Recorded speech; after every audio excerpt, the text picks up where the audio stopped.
प्यारे दर्शकों, आप सारिਆਂ ਨੂੰ जियो आया।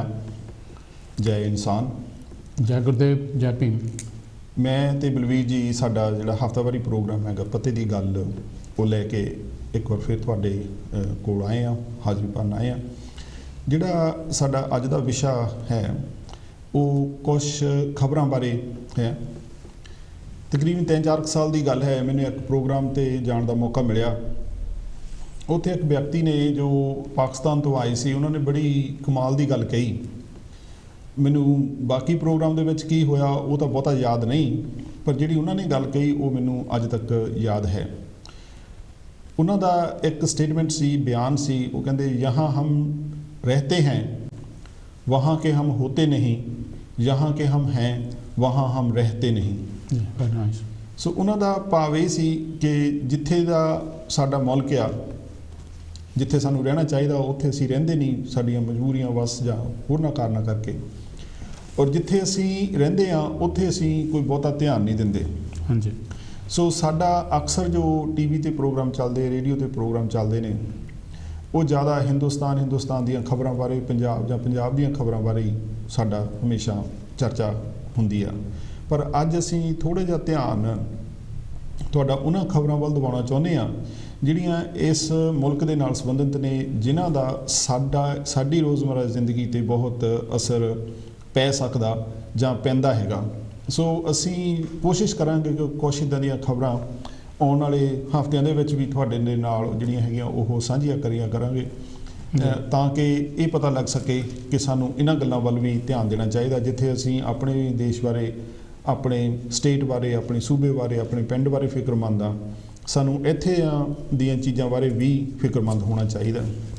सो बलवीर जी, तुसीं कुछ प्रधानमंत्री मोदी, नरेंद्र मोदी जी, उन्होंने जिहड़ा ऐलान किया हैगा संयुक्त किसान मोर्चा जिहड़ा उन्हां दा संघर्ष चल रहा, उहदे बारे तुसीं कुछ कहना चाहुंदे सीगे जी। सो आपां अपनी गल अगे तोरन तो पहलां अगर तुसीं सारे दर्शकां नाल ओह साझा करो कि तुसीं उहदे बारे की कहना चाहुंदे आ जां तुसीं की सारे दर्शकां नाल साझा करना चाहुंदे हो। जी नवदीप जी, जिस तरह सानू सारिਆਂ ਨੂੰ पता ही आ कि असीं खबरां भी सुनियां, प्रधानमंत्री मोदी जी का जिहड़ा सीगा ਉਹ स्पीच भी सुनी जी, ते जिहड़ी सीगी खेतीबाड़ी मिनिस्टर तोमर, हाँ जी, नरेंद्र तोमर, उन्होंने भी जिहड़ी स्पीच की सी बाद विच ਉਹ भी सुनी जी। ਤੇ ਬਾਕੀ ਅਸੀਂ ਜਿਹੜੇ ਹੋਰ ਬਹੁਤ ਸਾਰੀਆਂ ਆਰਗੇਨਾਈਜੇਸ਼ਨਸ ਹੈਗੀਆਂ ਉਹਨਾਂ ਦਾ ਵੀ ਤੇ ਲੋਕਾਂ ਦੇ ਵੀ, ਜਿਸ ਤਰ੍ਹਾਂ ਅਸੀਂ ਦੇਖਿਆ ਕਿ ਟੀਵੀ ਦੇ ਉੱਤੇ ਚੈਨਲਾਂ ਉੱਤੇ ਦੇਖਦੇ ਹਾਂ ਕਿ ਭੰਗੜਾ ਪਾਇਆ ਜੀ, ਤੇ ਜਿਹੜੀ ਹੈਗੀ ਕਮੈਂਟਸ ਲੋਕੀ ਲਿਖਦੇ ਹੈਗੇ ਆ ਜੀ, ਤੇ ਜਾਂ ਗੱਲਾਂ ਕਰਦੇ ਹੈਗੇ ਆ, ਤੇ ਆਮ ਕਰਕੇ ਇਹ ਕਿਹਾ ਜਾਂਦਾ ਕਿ ਇਹ ਜਿਹੜਾ ਮੋਰਚਾ ਸੀਗਾ, ਇਸ ਮੋਰਚੇ ਦੇ ਵਿੱਚ ਸਿੱਖਾਂ ਦੀ ਜਿੱਤ ਹੋਈ। अच्छा जी। इस मोर्चे दे विच जट्टां दी, पंजाब दे विच जट्टां दी जित हुई, ते इस मोर्चे ने जट्टां, इस मोर्चे नूं जिहड़ा संघर्ष सीगा ਉਹ जट्टां ने जित लिया। अच्छा। ते सिखां नूं हराया नहीं जा सकदा। ਇਹ ਤਾਂ ਬੜੀ ਗਲਤ ਗੱਲ ਆ जी।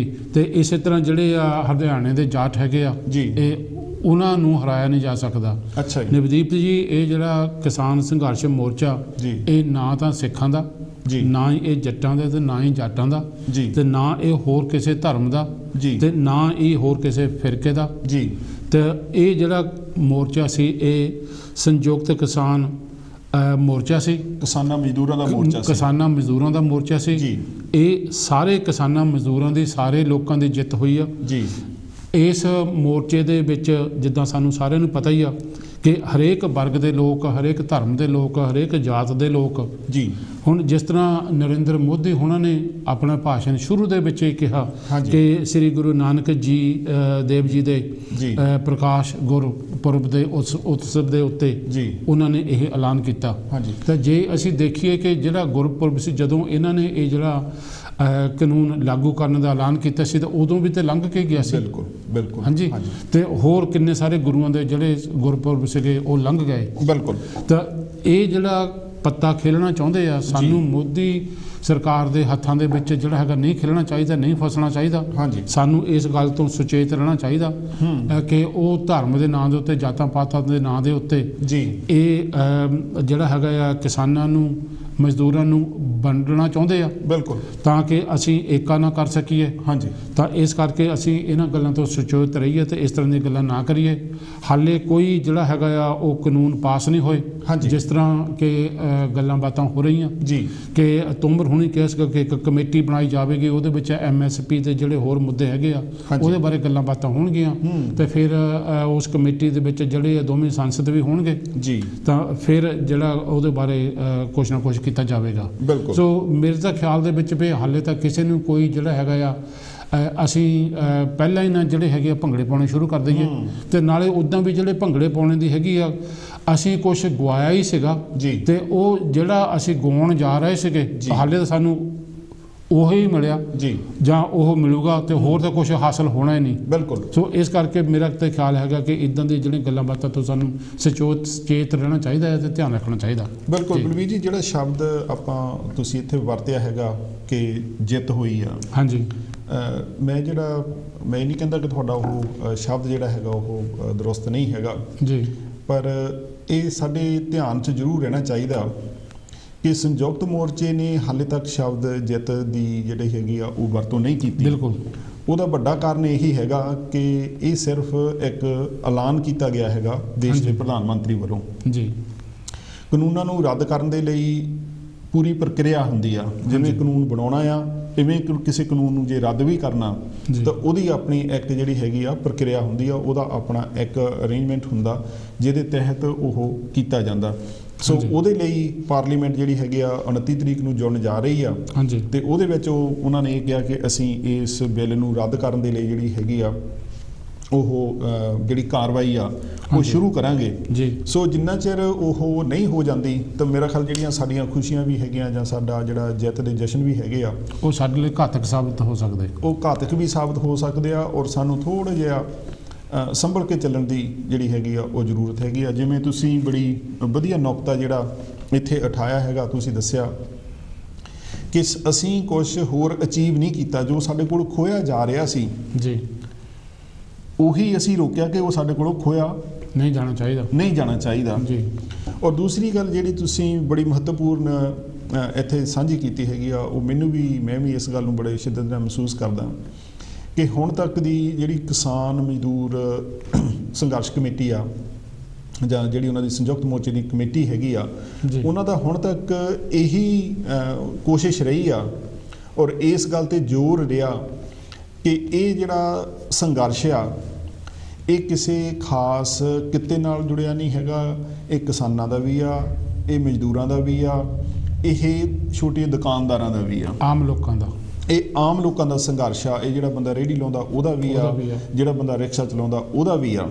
ਸੋ ਇਸ ਕਰਕੇ ਇਹ ਗੱਲ ਕਹਿਣੀ ਜਾਂ ਇਸ ਗੱਲ ਨੂੰ ਬਾਹਰ ਤੁਸੀਂ ਜਸ਼ਨ ਮਨਾਉਣੇ ਕਿ ਇਹ ਕਿਸੇ ਇੱਕ ਨੇ ਕੀਤਾ ਕਰਕੇ ਹੁਣ ਤੱਕ ਕਿਸਾਨ ਲੀਡਰਸ਼ਿਪ ਨੇ ਜਾਂ ਮਜ਼ਦੂਰ ਲੀਡਰਸ਼ਿਪ ਜਿਹੜੀ ਸੰਯੁਕਤ ਮੋਰਚੇ ਦੀ ਲੀਡਰਸ਼ਿਪ ਆ ਉਹਨਾਂ ਨੇ ਇਹੀ ਕਿਹਾ ਕਿ ਇਹ ਕਿਸਾਨਾਂ ਦਾ ਆ। ਉਹ ਜਿਹੜਾ ਕਿਸਾਨ ਆ ਜਾਂ ਉਹ ਮਜ਼ਦੂਰ ਆ ਉਹ ਕਿਸਾਨੀ ਪਰਿਵਾਰ 'ਚ ਵੀ ਹੋ ਸਕਦਾ, ਕਿਸਾਨ ਆ, ਮਜ਼ਦੂਰ ਉਹ ਹਿੰਦੂ ਹੋ ਸਕਦਾ, ਉਹ ਹਰਿਆਣੇ ਤੋਂ ਹੋ ਸਕਦਾ, ਉਹ ਯੂਪੀ ਤੋਂ ਹੋ ਸਕਦਾ, ਉਹ ਤਾਮਿਲਨਾਡੂ ਤੋਂ ਹੋ ਸਕਦਾ। ਸੋ ਇਹਦੇ 'ਚ ਕੋਈ ਖਿੱਤਾ, ਕੋਈ ਧਰਮ, ਕੋਈ ਜਾਤ, ਕੋਈ ਊਚ ਨੀਚ ਵਾਲੀ ਜਿਹੜੀ ਹੈਗੀ ਆ ਉਹ ਕਿਸੇ ਵੀ ਤਰ੍ਹਾਂ ਦੀ ਗੱਲ ਨਹੀਂ ਹੈਗੀ।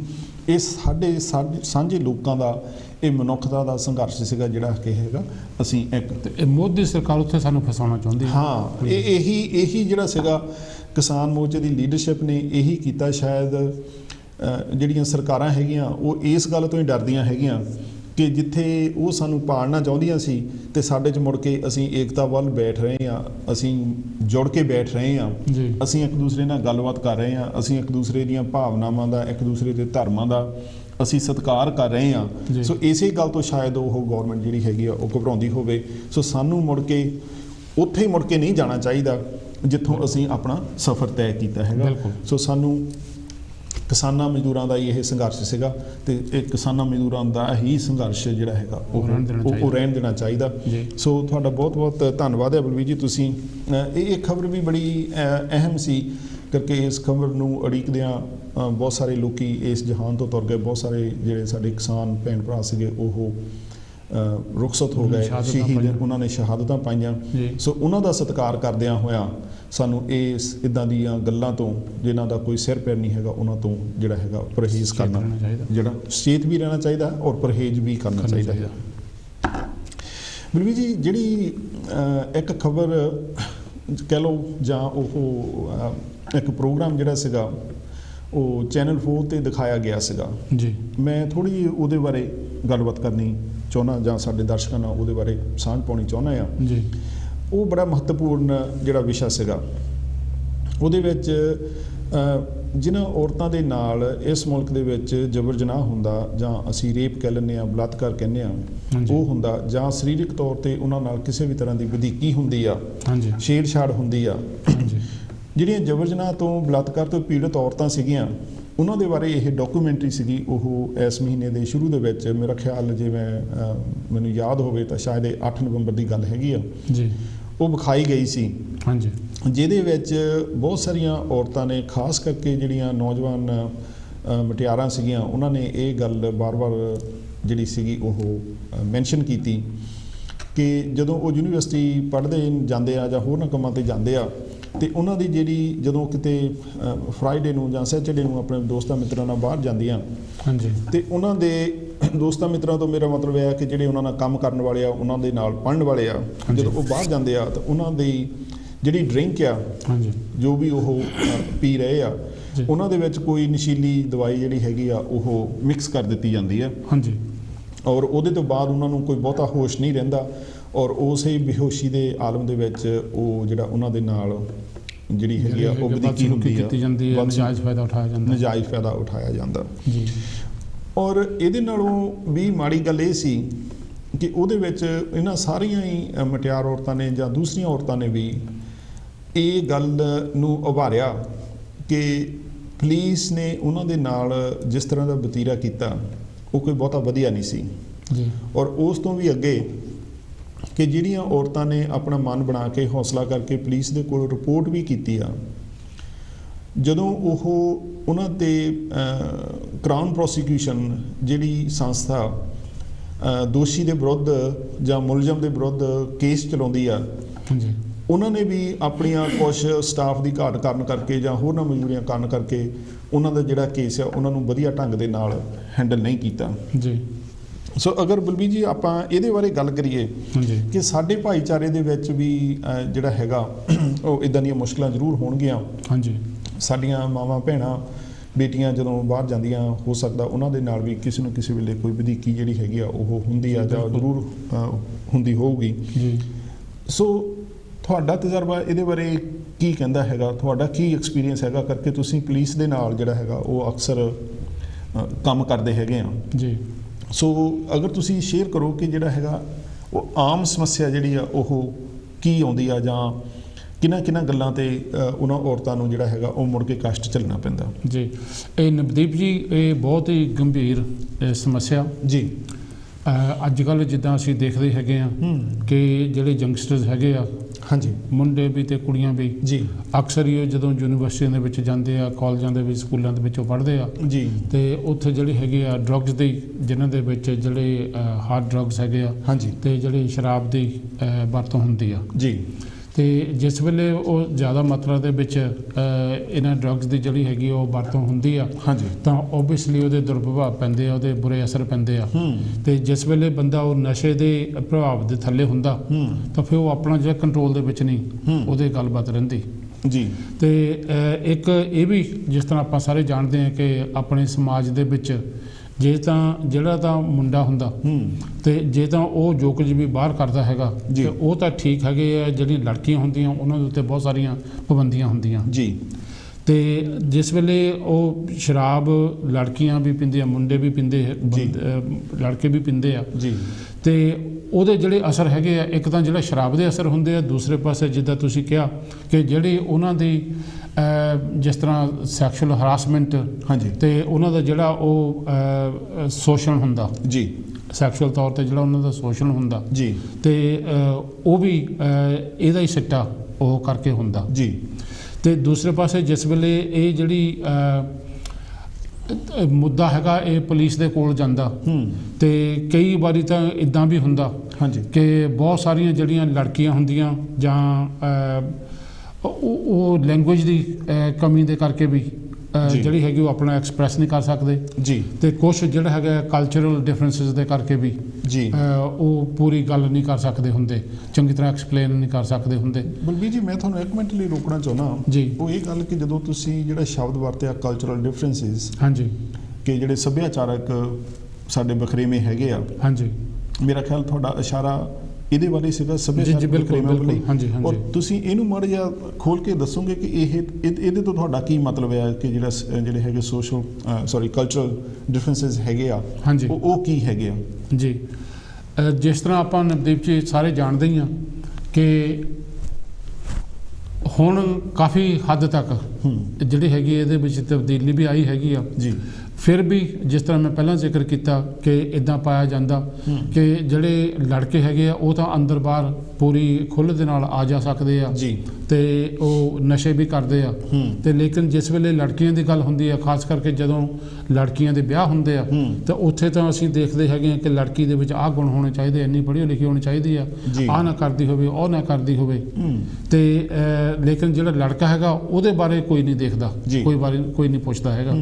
ਤਾਂ ਇਸ ਕਰਕੇ ਜਿਹੜਾ ਜਿਸ ਤਰ੍ਹਾਂ ਕਹਿ ਲਿਆ ਕਿ ਉਹ ਨਸ਼ਿਆਂ ਦੀ ਜਿਹੜੀ ਦੁਰਵਰਤੋਂ ਹੈਗੀ ਆ ਜੀ, ਜਦੋਂ ਕਿ ਅਸੀਂ ਦੇਖਦੇ ਹਾਂ ਕਿ ਜਿਹੜਾ ਸਾਡਾ ਇਸ ਮੁਲਕ ਦਾ ਜਿਹੜਾ ਕਲਚਰ ਹੈਗਾ ਜੀ, ਉੱਥੇ ਇਹਨਾਂ ਸਾਰਿਆਂ ਨੂੰ ਪਤਾ ਹੈਗਾ ਕਿ ਸਮਾਜ ਦੇ ਵਿੱਚ ਇਸ ਤਰ੍ਹਾਂ ਹੁੰਦੀ ਆ ਤੇ ਉਹਨੂੰ ਐਕਸੈਪਟ ਕੀਤਾ ਜਾਂਦਾ ਜੀ। ਜਿਹੜੀ ਆਪਣੀ ਮੇਨ ਡਿਫਰੈਂਸ ਮੇਰੇ ਖਿਆਲ ਦੇ ਵਿੱਚ ਤਾਂ ਇੱਥੇ ਆਉਂਦੀ ਹੈਗੀ ਆ, ਜਦੋਂ ਕਿ ਸਾਡੇ ਪੰਜਾਬੀ ਕਲਚਰ ਦੇ ਵਿੱਚ, ਇੰਡੀਅਨ ਭਾਈਚਾਰੇ ਦੇ ਵਿੱਚ, ਜਾਂ ਜਿਹੜਾ ਹੈਗਾ ਆ ਹੋਰ ਸਾਡੇ ਏਸ਼ੀਅਨ ਸਮਾਜ ਦੇ ਵਿੱਚ, ਇਹਨਾਂ ਦੇ ਉੱਤੇ ਬੜਾ ਜਿਹੜਾ ਹੈਗਾ ਆ ਉਹ ਜ਼ੋਰ ਦਿੱਤਾ ਜਾਂਦਾ ਜੀ, ਖਾਸ ਕਰਕੇ ਲੜਕੀਆਂ ਦੇ ਉੱਤੇ, ਤਾਂ ਜਿਹੜੇ ਲੜਕੇ ਹੈਗੇ ਉਸ ਨੂੰ ਨਜ਼ਰਅੰਦਾਜ਼ ਕੀਤਾ ਜਾਂਦਾ। ਹਾਂਜੀ ਹਾਂ ਬਲਬੀਰ ਜੀ, ਬਹੁਤ ਬਹੁਤ ਤੁਹਾਡਾ ਧੰਨਵਾਦ ਆ, ਤੁਸੀਂ ਇਹ ਨੁਕਤਾ ਕਲੀਅਰ ਕੀਤਾ। ਮੈਂ ਅਸਲ 'ਚ ਮੇਰਾ ਇਸ਼ਾਰਾ ਇਹ ਸੀਗਾ ਜੀ ਕਿ ਜਿਹੜੀ ਤੁਸੀਂ ਗੱਲ ਕੀਤੀ ਸੀ ਵੀ ਭਾਸ਼ਾ ਦੇ ਪੱਖ ਤੋਂ ਜੀ ਜਿਹੜੇ ਕਲਚਰਲ ਡਿਫਰੈਂਸਿਸ ਆ, ਹਾਂਜੀ, ਉਹ ਕਿੱਦਾਂ ਅਸਰ ਅੰਦਾਜ਼ ਹੁੰਦੇ ਆ ਜਦੋਂ ਅਸੀਂ ਜਿਹੜੀਆਂ ਸਾਡੀਆਂ ਔਰਤਾਂ ਹੈਗੀਆਂ ਉਹ ਇਸ ਤੋਂ ਪੀੜਤ ਹੁੰਦੀਆਂ, ਹਾਂਜੀ, ਤੇ ਜਦੋਂ ਉਹ ਪੁਲਿਸ ਦੇ ਕੋਲ ਜਾਂਦੀਆਂ, ਹਾਂਜੀ, ਤੇ ਉੱਥੇ ਜਿਹੜੀ ਉਹਨਾਂ ਦੀ ਭਾਸ਼ਾ ਆ, ਹੋ ਸਕਦਾ ਉਹ ਜਿਹੜਾ ਹੈਗਾ ਅੰਗਰੇਜ਼ੀ ਨਾ ਬੋਲ ਸਕਦੇ ਹੋਣ, ਹਾਂਜੀ, ਤੇ ਫਿਰ ਉੱਥੇ ਭਾਸ਼ਾ ਦੇ ਪੱਖ ਤੋਂ ਉਹਨਾਂ ਨੂੰ ਕਿਹੜੀਆਂ ਸਮੱਸਿਆਵਾਂ ਜਿਹੜੀਆਂ ਉਹ ਆਉਂਦੀਆਂ ਹੈਗੀਆਂ ਜੀ। ਜਿਸ ਤਰ੍ਹਾਂ ਨਵਦੀਪ ਜੀ ਇੱਕ ਕਾਮਨ ਜੀ ਗੱਲ ਹੈਗੀ ਆ ਕਿ ਜਿਹੜਾ ਤਾਂ ਸੈਕਸ਼ੂਅਲ ਤੌਰ 'ਤੇ ਸ਼ੋਸ਼ਣ ਹੈਗਾ ਜੀ, ਤਾਂ ਓਬਵੀਅਸਲੀ ਜਿਹੜੇ ਸਾਡੇ ਉਹਦੇ ਵਿੱਚ ਜਿਸ ਤਰ੍ਹਾਂ ਕਹ ਲਓ ਕਿ ਜਿਹੜੇ ਪ੍ਰਾਈਵੇਟ ਅੰਗ ਹੁੰਦੇ ਆ ਉਹ ਸ਼ਾਮਲ ਹੁੰਦੇ ਆ ਜੀ, ਤੇ ਜਾਂ ਜਿਸ ਵੇਲੇ ਅਸੀਂ ਤਾਂ ਜਦੋਂ ਬਾਥਰੂਮ ਵੀ ਜਾਣਾ ਹੋਵੇ ਜੀ, ਉਹਦੇ ਵੀ ਪੂਰੇ ਨਾਂ ਨਹੀਂ ਲੈ ਸਕਦੇ ਜੀ, ਉਹ ਨਾਂ ਨਹੀਂ ਲੈਂਦੇ ਜੀ ਕਿ ਮੈਂ ਬਾਥਰੂਮ ਗਿਆ। ਬੇਸ਼ੱਕ ਤੁਸੀਂ ਜਿਸ ਤਰ੍ਹਾਂ ਕਹ ਲਓ ਕਿ ਪਿਸ਼ਾਬ ਕਰਨਾ ਹੋਵੇ ਜਾਂ ਟੋਇਲਟ ਜਾਣਾ ਹੋਵੇ ਜੀ, ਤਾਂ ਅਸੀਂ ਕਹਿੰਦੇ ਹਾਂ ਕਿ ਮੈਨੂੰ ਬਾਥਰੂਮ ਆਇਆ ਜੀ, ਜਦੋਂ ਕਿ ਇਹਦਾ ਕੋਈ ਖਾਸ ਮਤਲਬ ਨਹੀਂ ਨਿਕਲਦਾ, ਪਰ ਇਹ ਮਤਲਬ ਆਮ ਪ੍ਰਚਲਿਤ ਹੈਗਾ ਜੀ। ਸੋ ਇਸੇ ਤਰ੍ਹਾਂ ਜਿਸ ਵੇਲੇ ਪੁਲਿਸ ਦੇ ਨਾਲ ਗੱਲਬਾਤ ਕਰਨੀ ਹੁੰਦੀ ਹੈ, ਜਦੋਂ ਸਬੂਤ ਦੇਣੇ ਹੁੰਦੇ ਆ ਤਾਂ ਉਹਨਾਂ ਨੂੰ ਡੂੰਘਾਈ ਦੇ ਵਿੱਚ ਪੂਰੇ ਸਬੂਤ ਚਾਹੀਦੇ ਹੁੰਦੇ ਕਿ ਕਿੱਦਾਂ ਕੀ ਹੋਇਆ, ਤਾਂ ਜਿਹੜਾ ਵੀ ਬਦਸਲੂਕੀ ਹੋਈ ਆ ਜਾਂ ਉਹਨਾਂ ਦੀ ਐਕਸਪਲੋਟੇਸ਼ਨ ਹੋਈ ਆ ਤੇ ਜਾਂ ਉਹਨਾਂ ਦਾ ਜਿਹੜਾ ਹੈਗਾ ਆ ਜਬਰ ਜਨਾਹ ਹੋਇਆ, ਉਹ ਕਿੱਦਾਂ ਹੋਇਆ, ਤੇ ਜਿਸ ਵੇਲੇ ਇਹ ਸਿਚੁਏਸ਼ਨ ਪੈਦਾ ਹੁੰਦੀ ਹੈ ਤਾਂ ਉੱਥੇ ਝਿਜਕਣਾ ਨਹੀਂ ਚਾਹੀਦਾ, ਤਾਂ ਪੂਰੀ ਡੂੰਘਾਈ ਦੇ ਵਿੱਚ ਜਿਹੜੀ ਸਾਰੀ ਗੱਲਬਾਤ ਹੈਗੀ ਉਹ ਦੱਸਣੀ ਚਾਹੀਦੀ ਆ ਤਾਂ ਕਿ ਉਹਨਾਂ ਨੂੰ ਉਹ ਪੂਰੇ ਸਬੂਤ ਮਿਲ ਸਕਣ ਜੀ। ਤੇ ਪਰ ਸਾਡੀਆਂ ਕੁਝ ਕਲਚਰਲ ਬੰਦਿਸ਼ਾਂ ਦੇ ਕਰਕੇ ਅਸੀਂ ਸ਼ਰਮਾ ਜਾਂਦੇ ਹਾਂ, ਸਮਝ ਜਾਂਦੇ ਹਾਂ, ਤੇ ਅਸੀਂ ਫਿਰ ਪੂਰੀ ਗੱਲ ਨਹੀਂ ਕਰਦੇ। ਹਾਂਜੀ ਜੀ, ਮੇਰੇ ਖਿਆਲ ਦੂਸਰਾ ਫੈਕਟਰ ਇਹ ਵੀ ਹੈਗਾ ਕਿ ਜਦੋਂ ਤੁਹਾਨੂੰ ਇੱਦਾਂ ਦੇ ਪ੍ਰੋਬਿੰਗ ਕੁਐਸਚਨ, ਮਤਲਬ ਉਹਦਾ ਇਹ ਆ ਕਿ ਪੁੱਛ ਪੜਤਾਲ ਵਾਲੇ ਤੁਹਾਨੂੰ ਸਵਾਲ ਪੁੱਛੇ ਜਾਂਦੇ ਆ, ਤੇ ਉਹ ਜਿਹੜਾ ਪਹਿਲਾਂ ਵੀ ਤੁਹਾਡੇ ਤੇ ਅਤਿਆਚਾਰ ਹੋਇਆ, ਮੁੜ ਕੇ ਫਿਰ ਤੁਹਾਨੂੰ ਸਾਰਾ ਉਹਦੇ ਵਿੱਚ ਦੀ ਲੰਘਣਾ ਪੈਂਦਾ, ਬਿਲਕੁਲ ਜਿਹਦੇ ਲਈ ਕੋਈ ਬਹੁਤ ਦੁਖਦਾਈ ਹੁੰਦਾ, ਬਹੁਤ ਉਹ ਦੁਖਦਾਈ ਹੁੰਦਾ। ਸੋ ਜਿਹੜੀਆਂ ਇਹ ਡਾਕੂਮੈਂਟਰੀ ਵੀ ਦਿਖਾਈ ਸੀ, ਉਹਦੇ ਵਿੱਚ ਵੀ ਔਰਤਾਂ ਦੇ ਵੱਲੋਂ ਇਹੀ ਕਿਹਾ ਗਿਆ ਸੀ ਕਿ ਜਿਹੜੀ ਉਹਨਾਂ ਨਾਲ ਗੱਲਬਾਤ ਕੀਤੀ ਜਾਂਦੀ ਆ ਪੁਲਿਸ ਵੱਲੋਂ, ਉਹ ਕਈ ਵਾਰੀ ਬਹੁਤੀ ਸੈਂਸਿਟਿਵ ਨਹੀਂ ਹੁੰਦੀ, ਉਹਨੂੰ ਸੰਵੇਦਨਸ਼ੀਲ ਢੰਗ ਦੇ ਨਾਲ ਜਿਹੜਾ ਹੈਗਾ ਉਹ ਨਹੀਂ ਕੀਤਾ ਜਾਂਦਾ, ਔਰ ਉਹਨਾਂ ਨੂੰ ਇਹ ਲੱਗਦਾ ਕਿ ਉਹਨਾਂ ਦੇ ਨਾਲ ਇੱਕ ਤਾਂ ਜਬਰ ਜਨਾਹ ਸਰੀਰਕ ਤੌਰ 'ਤੇ ਪਹਿਲਾਂ ਹੋਇਆ, ਔਰ ਫਿਰ ਦੂਸਰਾ ਜਿਹੜਾ ਜਬਰ ਜਨਾਹ ਆ ਉਹ ਇੱਦਾਂ ਦੇ ਜਿਹੜੇ 45 ਕੁਐਸਚਨ ਹੈਗੇ ਆ, 45 ਪ੍ਰਸ਼ਨ ਹੈਗੇ ਆ, ਉਹਨਾਂ ਦੇ ਥਰੂ ਹੁੰਦਾ, ਸੋ ਜਿਹੜਾ ਕਿ ਉਹਨਾਂ ਦੇ ਲਈ ਕਾਫੀ ਜਿੰਨੀ ਦੇਰ ਤੱਕ ਫਿਰ ਉਹਨਾਂ ਨੂੰ ਦੱਸਦੇ ਨਹੀਂ ਹਾਂਜੀ ਉਨੀ ਦੇਰ ਤੱਕ ਉਹਨਾਂ ਨੂੰ ਪਤਾ ਨਹੀਂ ਲੱਗਣਾ। ਹਾਂ ਤੇ ਮੰਨਦੇ ਆ ਕਿ ਉਹ ਦੁਖਦਾਈ ਜ਼ਰੂਰ ਹੁੰਦਾ ਜੀ। ਕੋਈ ਵੀ ਬੰਦਾ ਜਿਹੜੀ ਘਟਨਾ ਦੇ ਵਿੱਚ ਦੀ ਗੁਜ਼ਰਿਆ ਹੁੰਦਾ ਹਾਂਜੀ ਤੇ ਉਹਨੂੰ ਦੁਬਾਰਾ ਵਿਜ਼ਿਟ ਨਹੀਂ ਕਰਨਾ ਚਾਹੁੰਦਾ ਹਾਂਜੀ, ਪਰ ਐਵੀਡੈਂਸ ਦੇ ਵਾਸਤੇ, ਸਬੂਤ ਦੇਣ ਦੇ ਵਾਸਤੇ ਜੀ ਤੇ ਅਨਫੋਰਚੂਨੇਟਲੀ ਤੁਹਾਨੂੰ ਉਹ ਜਿਹੜੀ ਹੈਗੀ ਆ ਉਹ ਸਾਰਾ ਕੁਝ ਬਿਆਨ ਕਰਨਾ ਪੈਂਦਾ ਹਾਂਜੀ। ਤੇ ਤੁਹਾਡੇ ਕੋਲੋਂ ਕਿਉਂਕਿ ਸਬੂਤ ਜਿਹੜੇ ਸਾਰੇ ਤੁਹਾਡੇ ਕੋਲੋਂ ਆਉਣੇ ਆ, ਗੱਲਬਾਤ ਸਾਰੀ ਤੁਹਾਡੇ ਕੋਲੋਂ ਆਉਣੀ ਆ। ਯੈਸ, ਜਿੰਨੀ ਦੇਰ ਤੱਕ ਤੁਸੀਂ ਨਹੀਂ ਉਹਨੂੰ ਦੱਸਦੇ ਉਨੀ ਦੇਰ ਤੱਕ ਤੇ ਉਹਨਾਂ ਨੂੰ ਫਿਰ ਪਤਾ ਨਹੀਂ ਲੱਗ ਸਕਦਾ। ਬਿਲਕੁਲ ਜੀ ਬਿਲਕੁਲ। ਸੋ ਮੇਰੀ ਦਰਸ਼ਕਾਂ ਨੂੰ ਇਹੀ ਅਪੀਲ ਹੈਗੀ ਆ ਕਿ ਅਸੀਂ ਆਪਣੇ ਬੱਚਿਆਂ ਨੂੰ, ਆਪਣੀਆਂ ਬੱਚੀਆਂ ਨੂੰ ਇਸ ਕਾਬਲ ਬਣਾਈਏ ਕਿ ਉਹ ਆਪਣੇ ਆਲੇ ਦੁਆਲੇ ਤੋਂ, ਆਪਣੇ ਚੁਗਿਰਦੇ ਤੋਂ, ਆਲੇ ਦੁਆਲੇ ਵਿਚਰਦੇ ਲੋਕਾਂ ਤੋਂ ਉਹ ਪੂਰੀ ਤਰ੍ਹਾਂ ਸੁਚੇਤ ਰਹਿਣ ਜੀ। ਬਹੁਤੀ ਵਾਰੀ ਇਹੀ ਹੁੰਦਾ ਕਿ ਅਸੀਂ ਇਹ ਕਹਿੰਦੇ ਹਾਂ ਜੀ ਕੁੜੀਆਂ ਕਾਹਤੇ ਬਾਹਰ ਜਾਂਦੀਆਂ ਜੀ, ਔਰਤਾਂ ਕਾਹਤੇ ਬਾਹਰ ਜਾਂਦੀਆਂ। ਸੋ ਸਾਨੂੰ ਇਹ ਗੱਲ ਮੰਨਣੀ ਚਾਹੀਦੀ ਆ ਕਿ ਔਰਤ ਆ ਜਾਂ ਮਰਦ ਆ, ਬੱਚਾ ਆ ਜਾਂ ਬੱਚੀ ਆ, ਸਾਰਿਆਂ ਨੂੰ ਇੱਕੋ ਜਿਹੀ ਆਜ਼ਾਦੀ ਹੈਗੀ ਆ। ਅਗਰ ਬੱਚਾ ਬਾਹਰ ਜਾ ਸਕਦਾ ਤਾਂ ਬੱਚੀ ਲਈ ਵੀ ਉਹੀ ਪ੍ਰਬੰਧ ਹੋਣਾ ਚਾਹੀਦਾ ਕਿ ਉਹ ਵੀ ਜਿਹੜੀ ਹੈਗੀ ਆ ਬੇਧੜਕ ਹੋ ਕੇ ਉਹ ਬਾਹਰ ਜਾ ਸਕੇ। ਕੁਰੀਤੀਆਂ ਤੋਂ ਦੋਨਾਂ ਨੂੰ ਬਚਣਾ ਚਾਹੀਦਾ, ਕੁਰੀਤੀਆਂ ਤੋਂ ਦੋਨਾਂ ਨੂੰ ਬਚਣਾ ਚਾਹੀਦਾ। ਸੋ ਇਸ ਕਰਕੇ ਜਦੋਂ ਅਸੀਂ ਆਪਣੇ ਬੱਚਿਆਂ ਦੀ ਪਰਵਰਿਸ਼ ਕਰਦੇ ਹਾਂ ਤੇ ਸਾਨੂੰ ਬੱਚੇ ਤੇ ਬੱਚੀਆਂ ਦੋਵਾਂ ਨੂੰ ਇਸ ਗੱਲੋਂ ਸੁਚੇਤ ਕਰਨਾ ਚਾਹੀਦਾ। ਖਾਸ ਕਰਕੇ ਸਾਨੂੰ ਆਪਣੇ ਬੱਚਿਆਂ ਨੂੰ, ਆਪਣੇ ਬੇਟਿਆਂ ਨੂੰ ਇਸ ਗੱਲ ਤੇ ਜ਼ਰੂਰ ਅਵੇਅਰ ਕਰਨਾ ਚਾਹੀਦਾ ਕਿ ਔਰਤਾਂ ਦੀ ਕਿਵੇਂ ਸਤਿਕਾਰ ਕਰਨਾ ਹੈਗਾ, ਤਾਂ ਕਿ ਅਗਰ ਅਸੀਂ ਦੂਸਰੀਆਂ ਔਰਤਾਂ ਦਾ ਸਤਿਕਾਰ ਕਰਾਂਗੇ ਤੇ ਫਿਰ ਤਾਈਓ ਦੂਸਰੇ ਜਿਹੜੇ ਹੈਗੇ ਆ ਉਹ ਸਾਡੀਆਂ ਔਰਤਾਂ ਦਾ ਸਤਿਕਾਰ ਕਰਨਗੇ ਔਰ ਤਾਈਓ ਸਾਡੀਆਂ ਭੈਣਾਂ, ਮਾਵਾਂ, ਬੱਚੀਆਂ ਉਹ ਖੁੱਲ੍ਹ ਕੇ ਬਾਹਰ ਅੰਦਰ ਆਪਣਾ ਜਿਹੜਾ ਹੈਗਾ ਕੰਮਕਾਰ, ਹੱਸਣ ਖੇਡਣ, ਜੋ ਵੀ ਉਹਨਾਂ ਦਾ ਮਨ ਕਰਦਾ ਹੈਗਾ ਉਹ ਬੇਧੜਕ ਹੋ ਕੇ ਕਰ ਸਕਣ ਜੀ। ਬਲਬੀਰ ਜੀ, ਇਹਦੇ ਤੋਂ ਬਾਅਦ ਇੱਕ ਹੋਰ ਖਬਰ ਜਿਹੜੀ ਹੈਗੀ ਹੈ ਜਿਹਦਾ ਮੈਂ ਜ਼ਿਕਰ ਕਰਨਾ ਜ਼ਰੂਰੀ ਸਮਝਦਾ, ਉਹ ਇਹ ਹੈਗਾ ਕਿ ਪਿੱਛੇ ਜਿਹੇ 2 ਹਫ਼ਤਿਆਂ ਦੀ ਸ਼ਾਇਦ ਗੱਲ ਹੈਗੀ ਆ ਕਿ ਇੱਕ MP ਤੇ ਚੱਲਿਆ ਸੀਗਾ ਕਿ ਉਹਨੇ ਕਿਸੇ ਕੋਲੋਂ ਪੈਸੇ ਲੈ ਕੇ ਕੁਛ ਉਹਨਾਂ ਦੀ ਮਦਦ ਕਰਨ ਦੀ ਕੋਸ਼ਿਸ਼ ਕੀਤੀ ਆ ਹਾਂਜੀ, ਔਰ ਉਹਦੇ ਵਿਰੁੱਧ ਇੱਕ ਕਮੇਟੀ ਜਿਹੜੀ ਹੈਗੀ ਆ ਉਹਨੇ ਛਾਣਬੀਣ ਕੀਤੀ ਤੇ ਉਹਦੇ ਵਿੱਚ ਉਹਨੂੰ ਜਿਹੜਾ ਹੈਗਾ ਉਹ ਗਲਤ ਪਾਇਆ ਗਿਆ। ਸੋ ਇਸ ਕਰਕੇ ਉਹਦਾ ਜਿਹੜਾ ਸਸਪੈਂਸ਼ਨ ਹੋਣੀ ਸੀ, ਉਹਨੂੰ ਬਾਹਰ ਕੱਢਿਆ ਜਾਣਾ ਸੀਗਾ ਕੁਛ ਦਿਨਾਂ ਲਈ ਜਾਂ ਕੁਛ ਅਰਸੇ ਦੇ ਲਈ ਹਾਂਜੀ। ਪਰ ਉਹਦੇ ਵਿੱਚ ਜਿਹੜੇ ਹੈਗੇ ਸਾਡੇ ਪ੍ਰਧਾਨ ਮੰਤਰੀ ਜੌਨ ਬੋਰਿਸ, ਉਹਨਾਂ ਨੇ ਪੂਰੀ ਕੋਸ਼ਿਸ਼ ਕੀਤੀ ਕਿ ਉਹ ਸਾਰੇ ਹੀ ਸਿਸਟਮ ਦੇ ਵਿੱਚ ਤਬਦੀਲੀ ਕੀਤੀ ਜਾਵੇ ਤਾਂ ਕਿ ਉਹਨਾਂ ਦਾ ਜਿਹੜਾ ਦੋਸਤ ਆ ਹਾਂਜੀ ਉਹ ਬਚ ਸਕੇ, ਉਹਨੂੰ ਕਿਸ ਤਰ੍ਹਾਂ ਬਚਾਇਆ ਜਾ ਸਕੇ, ਉਹਨੂੰ ਕਿਸੇ ਤਰ੍ਹਾਂ ਬਚਾਇਆ ਜਾ ਸਕੇ ਹਾਂਜੀ। ਅਕਸਰ ਅਸੀਂ ਗੱਲ ਕਰਦੇ ਹਾਂ ਕਿ ਜਿਹੜੇ ਸਾਡੇ ਮੁਲਕਾਂ ਦੇ ਸਿਆਸਤਦਾਨ ਆ ਉਹ ਬੜੇ ਭ੍ਰਿਸ਼ਟ ਨੇ, ਉਹ ਇੱਕ ਦੂਸਰੇ ਦਾ ਕਰਦੇ ਨੇ ਹਾਂਜੀ। ਸੋ ਇਸ ਖਬਰ ਤੋਂ ਤਾਂ ਇਹੀ ਲੱਗਦਾ ਕਿ ਇੱਥੇ ਵੀ ਜਿਹੜਾ ਸਿਸਟਮ ਆ ਉਹ ਕੋਈ ਬਹੁਤਾ ਭਿੰਨ ਨਹੀਂ ਹੈਗਾ ਹਾਂਜੀ। ਸੋ ਤੁਹਾਨੂੰ ਕੀ ਲੱਗਦਾ ਕਿ ਜਿਹੜਾ ਇਹ ਪ੍ਰਧਾਨ ਮੰਤਰੀ ਦਾ ਸਟੈਪ ਸੀਗਾ, ਪ੍ਰਧਾਨ ਮੰਤਰੀ ਦਾ ਇਹ ਕਦਮ ਸੀ ਹਾਂਜੀ, ਤੇ ਉਹਦੇ ਨਾਲ ਜਿਹੜੇ ਆਮ ਲੋਕ ਹੈਗੇ ਆ ਉਹਨਾਂ ਤੇ ਕੀ ਅਸਰ ਹੁੰਦਾ ਹਾਂਜੀ, ਉਹ ਕਿਵੇਂ ਸੋਚਦੇ ਆ, ਉਹਨਾਂ ਦੀ ਆਪਣੀ ਜਿਹੜੀ ਉਹਨਾਂ ਦਾ ਪਦ ਹੈਗਾ, ਪ੍ਰਧਾਨ ਮੰਤਰੀ ਦਾ ਪਦ ਹੈਗਾ, ਉਹਦੇ ਤੇ ਕੀ ਅਸਰ ਪੈਂਦਾ ਜੀ। ਸੋ ਇਹਦੇ ਬਾਰੇ ਸਾਨੂੰ ਜਿਹੜਾ ਤੁਸੀਂ ਜੇ ਤੁਹਾਡਾ ਕੋਈ ਵਿਚਾਰ ਹੈਗਾ ਤਾਂ ਤੁਸੀਂ ਜ਼ਰੂਰ ਸਾਡੇ ਦਰਸ਼ਕਾਂ ਨਾਲ ਸਾਂਝਾ ਕਰੋ। ਨਵਦੀਪ ਜੀ, ਜਿਸ ਤਰ੍ਹਾਂ ਆਪਾਂ ਸਾਰੇ ਜਾਣਦੇ ਹੀ ਹਾਂ ਜੀ ਕਿ ਜਿਹੜੀ ਸਰਕਾਰ ਹੁੰਦੀ ਆ ਉਹਦਾ ਜਿਹੜਾ ਹੈਗਾ ਆ ਉਹ ਭਰੋਸੇਯੋਗ ਹੋਣਾ ਬੜਾ ਜ਼ਰੂਰੀ ਹੁੰਦਾ ਬਿਲਕੁਲ, ਕਿਉਂਕਿ ਜੇ ਤੁਹਾਨੂੰ ਸਰਕਾਰ ਦੇ ਉੱਤੇ ਭਰੋਸਾ ਨਹੀਂ ਹੈਗਾ ਜੀ ਤੇ ਇਹ ਕਿੱਦਾਂ ਭਰੋਸਾ ਹੋਵੇਗਾ ਕਿ ਜੋ ਕੁਝ ਜੋ ਸਾਡੇ ਲਈ ਕਰ ਰਹੇ ਆ, ਕਿਉਂਕਿ ਜਿਹੜੀਆਂ ਹਾਂਜੀ ਜਿਹੜੇ ਹੈਗੇ ਸਰਕਾਰ ਨੇ ਤੁਹਾਨੂੰ ਸਹੂਲਤਾਂ ਦੇਣੀਆਂ ਹੁੰਦੀਆਂ ਜੀ, ਸਰਕਾਰ ਨੇ ਜਿਹੜਾ ਹੈਗਾ ਆ ਉਹ ਮੁਲਕ ਦਾ ਉਹ ਬੁਰਾ ਭਲਾ ਸੋਚਣਾ ਹੁੰਦਾ ਤੇ ਜਿਹੜੀ ਮੁਲਕ ਦੀ ਤਰੱਕੀ ਦੇ ਬਾਰੇ ਸੋਚਣਾ ਹੁੰਦਾ ਹਾਂਜੀ।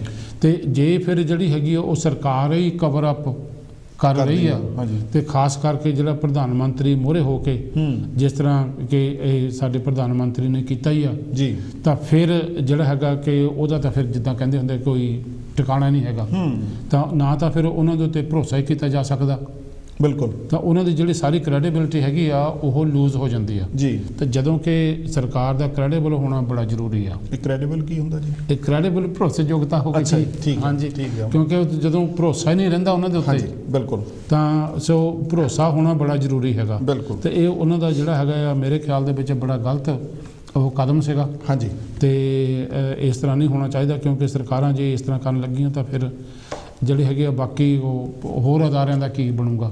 ਹਾਂਜੀ ਬਿਲਕੁਲ, ਮੇਰੇ ਖਿਆਲ ਸਾਨੂੰ ਵੀ ਜਿਹੜਾ ਹੈਗਾ ਪਬਲਿਕ ਦੇ ਤੌਰ 'ਤੇ, ਜਨਤਾ ਦੇ ਤੌਰ 'ਤੇ ਸਾਨੂੰ ਵੀ ਇਸ ਪੱਖ ਤੋਂ ਸੁਚੇਤ ਰਹਿਣਾ ਚਾਹੀਦਾ ਕਿ ਸਾਡੇ ਜਿਹੜੇ ਪੋਲੀਟੀਸ਼ੀਅਨ ਆ, ਜਿਨ੍ਹਾਂ ਲੀਡਰਾਂ ਨੂੰ ਅਸੀਂ ਚੁਣ ਕੇ ਸਾਡੇ ਲਈ ਸਾਰਾ ਜਿਹੜਾ ਹੈਗਾ ਪ੍ਰਬੰਧ ਚਲਾਉਣ ਲਈ ਚੁਣਦੇ ਆ, ਉਹਨਾਂ ਨੂੰ ਉੱਥੇ ਭੇਜਦੇ ਆ, ਉਹ ਅਸਲ ਦੇ ਵਿੱਚ ਕੀ ਕਰ ਰਹੇ ਆ। ਹਾਂਜੀ, ਕਰਕੇ ਪ੍ਰਧਾਨ ਮੰਤਰੀ ਦਾ ਸ਼ਾਇਦ ਆਪਣੇ ਦੋਸਤ ਨੂੰ ਬਚਾਉਣਾ ਜਾਂ ਆਪਣੀ ਪਾਰਟੀ ਦੇ ਕਿਸੇ MP ਨੂੰ ਬਚਾਉਣਾ ਐਡੀ ਵੱਡੀ ਗੱਲ ਨਾ ਹੋਵੇ, ਪਰ ਜਦੋਂ ਤੁਸੀਂ ਜਿਹੜੀਆਂ ਸਥਾਪਿਤ ਸੰਸਥਾਵਾਂ ਨੇ ਜਾਂ ਸਥਾਪਿਤ ਨਿਯਮ ਨੇ, ਤੁਸੀਂ ਉਹਨਾਂ ਦੇ ਵਿੱਚ ਫੇਰ ਬਦਲ ਕਰਨ ਲੱਗ ਪੈਂਦੇ ਆ ਤੇ ਉਹਦੇ ਫਿਰ ਜਿਹੜੇ ਬਹੁਤ ਸਾਰੇ ਮਾੜੇ ਅਸਰ ਤੁਹਾਨੂੰ ਅੱਗੇ ਦਿਸਦੇ ਆ। ਅੱਜ ਇੱਕ ਪ੍ਰਧਾਨ ਮੰਤਰੀ ਨੇ ਕੀਤਾ, ਕੱਲ੍ਹ ਨੂੰ ਕੋਈ ਹੋਰ ਆਉਂਦਾ ਹੈਗਾ, ਉਹਦੇ ਬਾਰੇ ਉਹ ਆਪਣੇ ਹਿਸਾਬ ਦੇ ਨਾਲ ਕੋਈ ਗੱਲ ਕਰਦਾ ਹੈਗਾ, ਸੋ ਉਹ ਜਿਹੜਾ ਸਾਰਾ ਸਿਸਟਮ ਆ ਫਿਰ ਉਹ ਵਿਗੜ ਜਾਂਦਾ। ਦੇਖੋ ਜੀ, ਇਹ ਤਾਂ ਜਿੱਦਾਂ ਹੁਣ ਕਹਿ ਲਓ ਕਿ ਪ੍ਰਧਾਨ ਮੰਤਰੀ ਨੇ ਜੋ ਕੁਝ ਉਹ ਕੀਤਾ, ਹਾਂਜੀ, ਬਾਕੀ ਦੇ ਲੋਕਾਂ ਨੂੰ ਵੀ ਸਾਰਾ ਸਾਫ਼ ਦੀਦਾ ਸੀ ਜੀ ਕਿ ਪ੍ਰਧਾਨ ਮੰਤਰੀ ਕੀ ਕਰ ਰਿਹਾ, ਤੇ ਜਾਣ ਬੁੱਝ ਕੇ ਜਾਂ ਸਾਰਿਆਂ ਦੇ ਇਹ ਤਾਂ ਵੀ ਅੱਖਾਂ ਦੇ ਵਿੱਚ ਘੱਟਾ ਪਾਉਣ ਵਾਲੀ ਗੱਲ ਹੋ ਜਾਂਦੀ ਆ ਸਾਰਿਆਂ ਦੇ ਸਾਹਮਣੇ। ਬਿਲਕੁਲ ਜੀ, ਬਿਲਕੁਲ। ਪਰ ਵਧੀਆ ਗੱਲ ਬਲਬੀਰ ਜੀ ਇਹ ਰਹੀ ਹੈਗੀ ਆ ਕਿ ਜਿਹੜੀ ਓਪੋਜੀਸ਼ਨ ਸੀਗੀ, ਪਾਰਟੀਆਂ ਸੀਗੀਆਂ, ਉਹਨਾਂ ਨੇ ਇਸ ਗੱਲ ਨੂੰ ਪੂਰੀ ਤਰ੍ਹਾਂ ਉਠਾਇਆ। ਹਾਂਜੀ, ਔਰ ਇਸ ਮੁੱਦੇ ਤੇ ਅਖਬਾਰਾਂ ਨੇ ਵੀ ਸਪਸ਼ਟ ਸਟੈਂਡ ਲਿਆ ਕਿ ਇਹ ਕਾਫੀ ਗਲਤ ਹੈਗਾ, ਔਰ ਲੋਕਾਂ ਦੇ ਵਿੱਚ ਵੀ ਇਸ ਪ੍ਰਤੀ ਬੜਾ ਰੋਸ ਜਿਹੜਾ ਸੀਗਾ ਉਹ ਪਾਇਆ ਗਿਆ। ਸੋ ਇਹਦੇ ਹੀ ਮੱਦੇਨਜ਼ਰ ਰੱਖ ਕੇ ਮੇਰੇ ਖਿਆਲ ਪ੍ਰਧਾਨ ਮੰਤਰੀ ਨੇ ਜਿਹੜਾ ਹੈਗਾ ਉਹ ਯੂ ਟਰਨ ਮਾਰਿਆ ਤੇ ਉਹਦੇ ਤੋਂ ਫਿਰ ਆਪਣਾ ਜਿਹੜਾ ਹੈਗਾ ਉਹ ਪਾਸਾ ਵੱਟ ਲਿਆ। ਉਹ ਜਿਹੜਾ ਕਾਨੂੰਨ ਦੇ ਵਿੱਚ ਤਬਦੀਲੀ ਕਰਨੀ ਚਾਹੁੰਦੇ ਸੀ, ਆਪਣੇ ਸਿਸਟਮ ਦੇ ਵਿੱਚ, ਨਿਯਮਾਂ ਦੇ ਵਿੱਚ ਜਿਹੜੀ ਤਬਦੀਲੀ ਕਰਨੀ ਚਾਹੁੰਦੇ ਸੀ, ਉਹ ਉਹਨਾਂ ਨੇ ਛੱਡ ਦਿੱਤੀ ਜੀ। ਤੇ ਇਹ ਮੇਰਾ ਖਿਆਲ ਜਿਹੜਾ ਹੈਗਾ ਲੋਕਾਂ ਦੀ ਜਾਗਰੂਕਤਾ ਦਾ ਹੀ ਫਾਇਦਾ ਹੈਗਾ, ਜਾਂ ਉਹਨਾਂ ਦਾ ਇਹ ਸਿੱਟਾ ਹੈਗਾ ਕਿ ਇੱਦਾਂ ਦੇ ਗਲਤ ਕੰਮਾਂ ਨੂੰ ਜਿਹੜਾ ਹੈਗਾ ਉਹ ਨੱਥ ਪਾਈ ਜਾਂਦੀ ਆ। ਸੋ ਸਾਡੇ ਭੈਣ ਭਰਾਵਾਂ ਨੂੰ ਵੀ ਇਹੀ ਹੈਗਾ ਕਿ ਤੁਸੀਂ ਵੀ ਜ਼ਰੂਰ ਆਲੇ ਦੁਆਲੇ ਬਾਰੇ ਸੁਚੇਤ ਰਿਹਾ ਕਰੋ। ਅਕਸਰ ਕੀ ਹੁੰਦਾ ਕਿ ਅਸੀਂ ਕਹਿ ਦਿੰਦੇ ਹਾਂ ਅਸੀਂ ਕੀ ਕਰ ਸਕਦੇ ਹਾਂ। ਹਾਂਜੀ, ਤੁਸੀਂ ਜ਼ਰੂਰ ਕੁਝ ਕਰ ਸਕਦੇ ਆ ਅਗਰ ਤੁਸੀਂ ਕੁਝ ਇੱਦਾਂ ਦਾ ਨੋਟ ਕਰਦੇ ਆ ਜੀ। ਜਿਹੜਾ ਤੁਹਾਡਾ MP ਹੈਗਾ, ਹਾਂਜੀ, ਤੁਸੀਂ ਉਹਨੂੰ ਜ਼ਰੂਰ ਲਿਖ ਸਕਦੇ ਆ, ਬਿਲਕੁਲ, ਤਾਂ ਕਿ ਉਹਨਾਂ ਨੂੰ ਇਹ ਪਤਾ ਲੱਗੇ, ਚਾਹੇ ਉਹ MP ਰਾਜ ਕਰਦੀ ਪਾਰਟੀ ਦਾ ਹੋਵੇ ਜਾਂ ਉਹ ਵਿਰੋਧੀ ਧਿਰ ਦਾ ਪਾਰਟੀ ਦਾ ਹੋਵੇ, ਜਾਂ ਉਹ ਵਿਰੋਧੀ ਧਿਰ ਦਾ ਨਾ ਵੀ ਹੋਵੇ, ਦੂਸਰੀਆਂ ਜਿਹੜੀਆਂ ਛੋਟੀਆਂ ਪਾਰਟੀਆਂ ਹੈਗਾ, ਕੋਈ ਵੀ MP ਹੈ ਜਿਹੜਾ ਤੁਹਾਡਾ ਹੈ, ਸੋ ਤਾਂ ਕਿ ਉਹਨਾਂ ਲੋਕਾਂ ਨੂੰ MPਆਂ ਤੱਕ ਇਹ ਸੁਨੇਹਾ ਪਹੁੰਚ ਸਕੇ ਕਿ ਜਿਹੜੇ ਲੋਕ ਹੈਗੇ ਆ ਉਹ ਇੱਦਾਂ ਦੀ ਤਬਦੀਲੀ ਜਿਹੜੀ ਹੈਗੀ ਆ ਉਹ ਨਹੀਂ ਚਾਹੁੰਦੇ, ਜਿਹੜੇ ਕਿ ਸਾਰੇ ਸਿਸਟਮ ਨੂੰ ਨਿਗਾਰ ਵੱਲ ਲੈ ਕੇ। ਬਿਲਕੁਲ ਜੀ, ਇਹ ਤਾਂ ਜਿਹੜੇ ਕੋਈ ਵੀ ਜਿਹੜੀ ਜਾਂ ਤਾਂ ਕੁਰੀਤੀਆਂ ਹੈਗੀਆਂ ਜਾਂ ਜੋ ਕੋਈ ਕਮੀਆਂ ਪੇਸ਼ੀਆਂ ਹੈਗੀਆਂ ਜੀ, ਉਹ ਜਿਹੜੀਆਂ ਸਾਰੀਆਂ ਹੈਗੀਆਂ ਆਪਣੇ ਜਿਹੜੇ ਕਾਉਂਸਲਰ ਹੁੰਦੇ ਆ, ਹਾਂਜੀ, ਉਹਨਾਂ ਦੇ ਧਿਆਨ ਦੇ ਵਿੱਚ ਵੀ ਲਿਆਉਣੀ ਚਾਹੀਦੀਆਂ। ਤੇ ਦੂਸਰੀ ਜਿਹੜੀ ਹੈਗੀ ਆ ਕਿ ਜਿਹੜੇ ਆਪਣੇ MP ਹੈਗੇ ਆ, ਉਹਨਾਂ ਦੇ ਵੀ ਧਿਆਨ ਦੇ ਵਿੱਚ ਵੀ ਉਹ ਲਿਆਉਣੀਆਂ ਚਾਹੀਦੀਆਂ ਜੀ, ਤਾਂ ਕਿ ਜਿਹੜੀ ਹੈਗੀ ਆ ਉਹ ਕਾਉਂਸਲਰਾਂ ਨੂੰ ਵੀ ਪਤਾ ਚੱਲੇ ਤੇ ਸਰਕਾਰਾਂ ਨੂੰ ਵੀ ਪਤਾ ਚੱਲੇ ਕਿ ਲੋਕਾਂ ਦੇ ਕੀ ਡਿਮਾਂਡ ਹੈਗੇ ਆ, ਲੋਕੀ ਕੀ ਉਹਦੇ ਬਾਰੇ ਸੋਚਦੇ ਆ। ਤੇ ਨਹੀਂ ਤਾਂ ਜੇ ਅਸੀਂ ਕੁਛ ਨਾ ਕਹਾਂਗੇ, ਚੁੱਪ ਰਵਾਂਗੇ, ਹਾਂਜੀ, ਤੇ ਫਿਰ ਤਾਂ ਜੋ ਕੁਝ ਚੱਲਦਾ ਹੈਗਾ ਉਹ ਉਸੇ ਤਰ੍ਹਾਂ ਚੱਲੀ ਜਾਵੇਗਾ। ਬਿਲਕੁਲ, ਹਾਂਜੀ, ਬਿਲਕੁਲ। ਇਸ ਤੋਂ ਅੱਗੇ ਇੱਕ ਹੋਰ ਖਬਰ ਜਿਹੜੀ ਸੀਗੀ, ਉਹ ਇੱਥੇ ਇੱਕ ਸਵੈ ਸੇਵੀ ਸੰਸਥਾ ਹੈਗੀ ਆ ਜਿਹੜੀ ਸੈਟਅਪ ਕੀਤੀ ਗਈ ਆ, ਮੇਰਾ ਖਿਆਲ 2017 ਦੇ ਵਿੱਚ ਉਹ ਵਜੂਦ ਦੇ ਵਿੱਚ ਆਈ ਆ ਜੀ। ਉਹਨਾਂ ਨੇ ਇੱਕ ਖਬਰ ਨਸ਼ਰ ਕੀਤੀ ਸੀ, ਪਹਿਲਾਂ ਸੋਸ਼ਲ ਮੀਡੀਆ ਤੇ ਆਈ, ਫਿਰ ਉਹ ਕੁਝ ਅਖਬਾਰਾਂ ਦੇ ਵਿੱਚ ਵੀ ਛਪੀ, ਪਰ ਉਹ ਟੈਲੀਵਿਜ਼ਨਾਂ ਤੱਕ ਕਿਸੇ ਕਾਰਨਾਂ ਕਰਕੇ ਨਹੀਂ ਪਹੁੰਚ ਸਕੀ। ਹਾਂਜੀ, ਸੋ ਸਾਡਾ ਜਿਹੜਾ ਹੈਗਾ ਉਹ ਇਹ ਫਰਜ਼ ਹੈਗਾ ਕਿ ਅਸੀਂ ਕੁਛ ਨਾ ਕੁਛ ਜਿਹੜਾ ਹੈਗਾ ਜਿਹੜਾ ਮੇਨ ਸਟ੍ਰੀਮ ਦਾ ਹਿੱਸਾ ਹੈਗਾ, ਮੁੱਖ ਰੂਪ ਧਾਰਾ ਦੇ ਵਿੱਚ ਉਹ ਜਿਹੜੀ ਗੱਲ ਨਹੀਂ ਆਉਂਦੀ, ਉਹ ਵੀ ਸਾਡੇ ਦਰਸ਼ਕਾਂ ਦੇ ਧਿਆਨ ਗੋਚਰੇ ਕਰੀਏ ਜੀ। ਬਲਬੀਰ ਜੀ, ਉਹ ਖਬਰ ਇਹ ਸੀਗੀ ਕਿ ਕੋਵਿਡ ਦੇ ਦੌਰਾਨ, ਹਾਂਜੀ, ਜਿਹੜਾ ਹੈਗਾ ਜਦੋਂ 2020 ਦੇ ਵਿੱਚੋਂ ਇਹ ਸਾਰੀ ਗੱਲ ਸ਼ੁਰੂ ਹੋਈ ਆ, ਹਾਂਜੀ, ਉਦੋਂ ਤੋਂ ਲੈ ਕੇ ਹੁਣ ਤੱਕ ਜਿਹੜੀ ਸਰਕਾਰ ਨੇ, ਹਾਂਜੀ, 1.5 ਬਿਲੀਅਨ, ਹਾਂਜੀ, ਇਹ ਤੋਂ ਵੀ ਉੱਤੇ ਸੀ ਮੇਰਾ ਖਿਆਲ, ਹਾਂ, ਥੋੜਾ ਬਹੁਤਾ ਸ਼ਾਇਦ ਜੇ ਐਗਜ਼ੈਕਟ ਹੋਵੇ ਤਾਂ ਸ਼ਾਇਦ 1.69 ਜੀ, ਬਿਲਕੁਲ, ਜਿਹੜਾ ਸੀਗਾ, ਹਾਂਜੀ, ਆਮ ਇਹ ਫਿਗਰ ਕੋਟ ਕੀਤੀ ਜਾਂਦੀ ਹੈ ਕਿ 1.5 ਬਿਲੀਅਨ ਤੋਂ ਜ਼ਿਆਦਾ ਦਾ ਕੰਟਰੈਕਟ ਜਿਹੜੇ ਹੈਗੇ ਆ, ਹਾਂਜੀ, ਉਹ 14 ਸੰਸਥਾਵਾਂ ਨੂੰ ਦਿੱਤੇ ਜੀ ਜੀ, ਜਿਨ੍ਹਾਂ ਦੇ ਵਿੱਚ ਉਹਨਾਂ ਸੰਸਥਾਵਾਂ ਨੇ ਇਹ ਕਰਨਾ ਸੀਗਾ ਕਿ NHS ਦੇ ਲਈ ਲੋੜ ਪੈਣ ਤੇ ਉਹਨਾਂ ਨੇ 8000 ਬੈੱਡ ਜਿਹੜਾ ਸੀਗਾ ਉਹ ਮੁਹੱਈਆ ਕਰਵਾਉਣਾ ਸੀ। ਬਿਲਕੁਲ। ਸੋ ਹੁਣ ਗਾਂ ਦੀ ਗੱਲ ਜਿਹੜੀ ਹੈਗੀ ਆ ਉਹ ਤੁਸੀਂ ਦੱਸੋ ਵੀ ਉਹ ਅਸਲ ਦੇ ਵਿੱਚ ਇਹ ਗੱਲ ਹੋਈ ਜੀ, 8000 ਬੈੱਡ ਜਿਹੜੀ ਸੀਗੀ ਉਹ ਵਰਤੀ ਗਈ, ਹਾਂਜੀ, ਜਾਂ ਨਹੀਂ ਵਰਤੀ ਗਈ।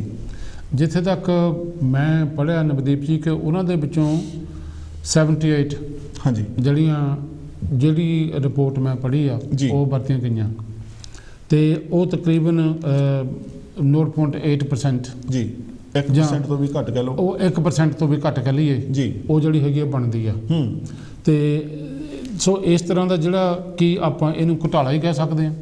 ਬਿਲਕੁਲ ਘੁਟਾਲਾ ਹੀ ਹੈਗਾ, ਕਰਕੇ ਉਹ ਜਿਹੜੇ ਕੰਟਰੈਕਟ ਵੀ ਕਹਿੰਦੇ ਅਵਾਰਡ ਹੋਏ ਆ, ਹਾਂਜੀ, ਜਿਹਨੂੰ VIP ਲੇਨ ਕਿਹਾ ਜਾਂਦਾ, ਜਿਹੜੀ ਵੈਰੀ ਇੰਪੋਰਟੈਂਟ ਪਰਸਨ ਜਿਹੜਾ ਹੁੰਦਾ, ਜਾਂ ਇਹ ਕਹਿ ਲਓ ਵੀ ਜਿਹਨੂੰ ਆਪਣੇ ਸਖਿਆਂ ਸਹੇਲਿਆਂ ਨੂੰ ਮੂਹਰੇ ਰੱਖ ਕੇ ਲੈਣ ਦੇ ਮੂਹਰੇ ਲਿਆ ਆਪਣੇ ਚਹੇਤਿਆਂ ਨੂੰ ਉਹ ਜਿਹੜੇ ਇਹ ਅਵਾਰਡ ਉਹ ਵੰਡੇ ਗਏ ਸੀਗੇ।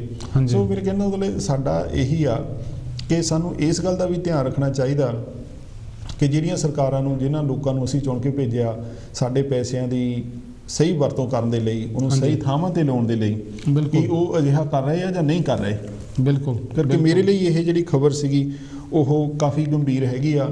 ਸੋ ਇਹ ਇੱਕ ਤਰ੍ਹਾਂ ਦਾ ਇਸ਼ਾਰਾ ਵੀ ਕਰਦਾ ਹੀ ਹੈਗੀ ਆ ਕਿ ਜਿਹੜਾ ਜਿਸ ਕਰਪਸ਼ਨ ਦੀ ਅਸੀਂ ਆਪਣੇ ਮੁਲਕਾਂ ਦੇ ਲਈ, ਆਪਣੇ ਸਿਆਸਤਦਾਨਾਂ ਲਈ ਰੌਲਾ ਪਾਉਂਦੇ ਆ, ਸ਼ਾਇਦ ਉਹ ਇੱਥੇ ਵੀ ਜੇ ਓਨੀ ਨਹੀਂ ਹੈਗੀ, ਬਿਲਕੁਲ, ਤੇ ਬਹੁਤ ਹੱਦ ਤੱਕ ਸ਼ਾਇਦ ਇੱਥੇ ਵੀ ਐਗਜ਼ਿਸਟ ਕਰਦੀ ਹੋਵੇ। ਬਿਲਕੁਲ ਜ਼ਰੂਰ ਐਗਜ਼ਿਸਟ ਕਰਦੀ ਹੈ ਜੀ, ਹਾਂਜੀ, ਕਿਉਂਕਿ ਆਹ ਇੱਕ ਸਬੂਤ ਹੈਗਾ, ਹਾਂਜੀ, ਕਿ ਇਸ ਤਰ੍ਹਾਂ ਦੀ ਜਿਹੜੀ ਹੈਗੀ ਗੱਲਬਾਤ ਉਹ ਇਹ ਨਾ ਇਸ ਮੁਲਕ ਦੇ ਵਿੱਚ ਵੀ ਹੁੰਦੀ ਆ।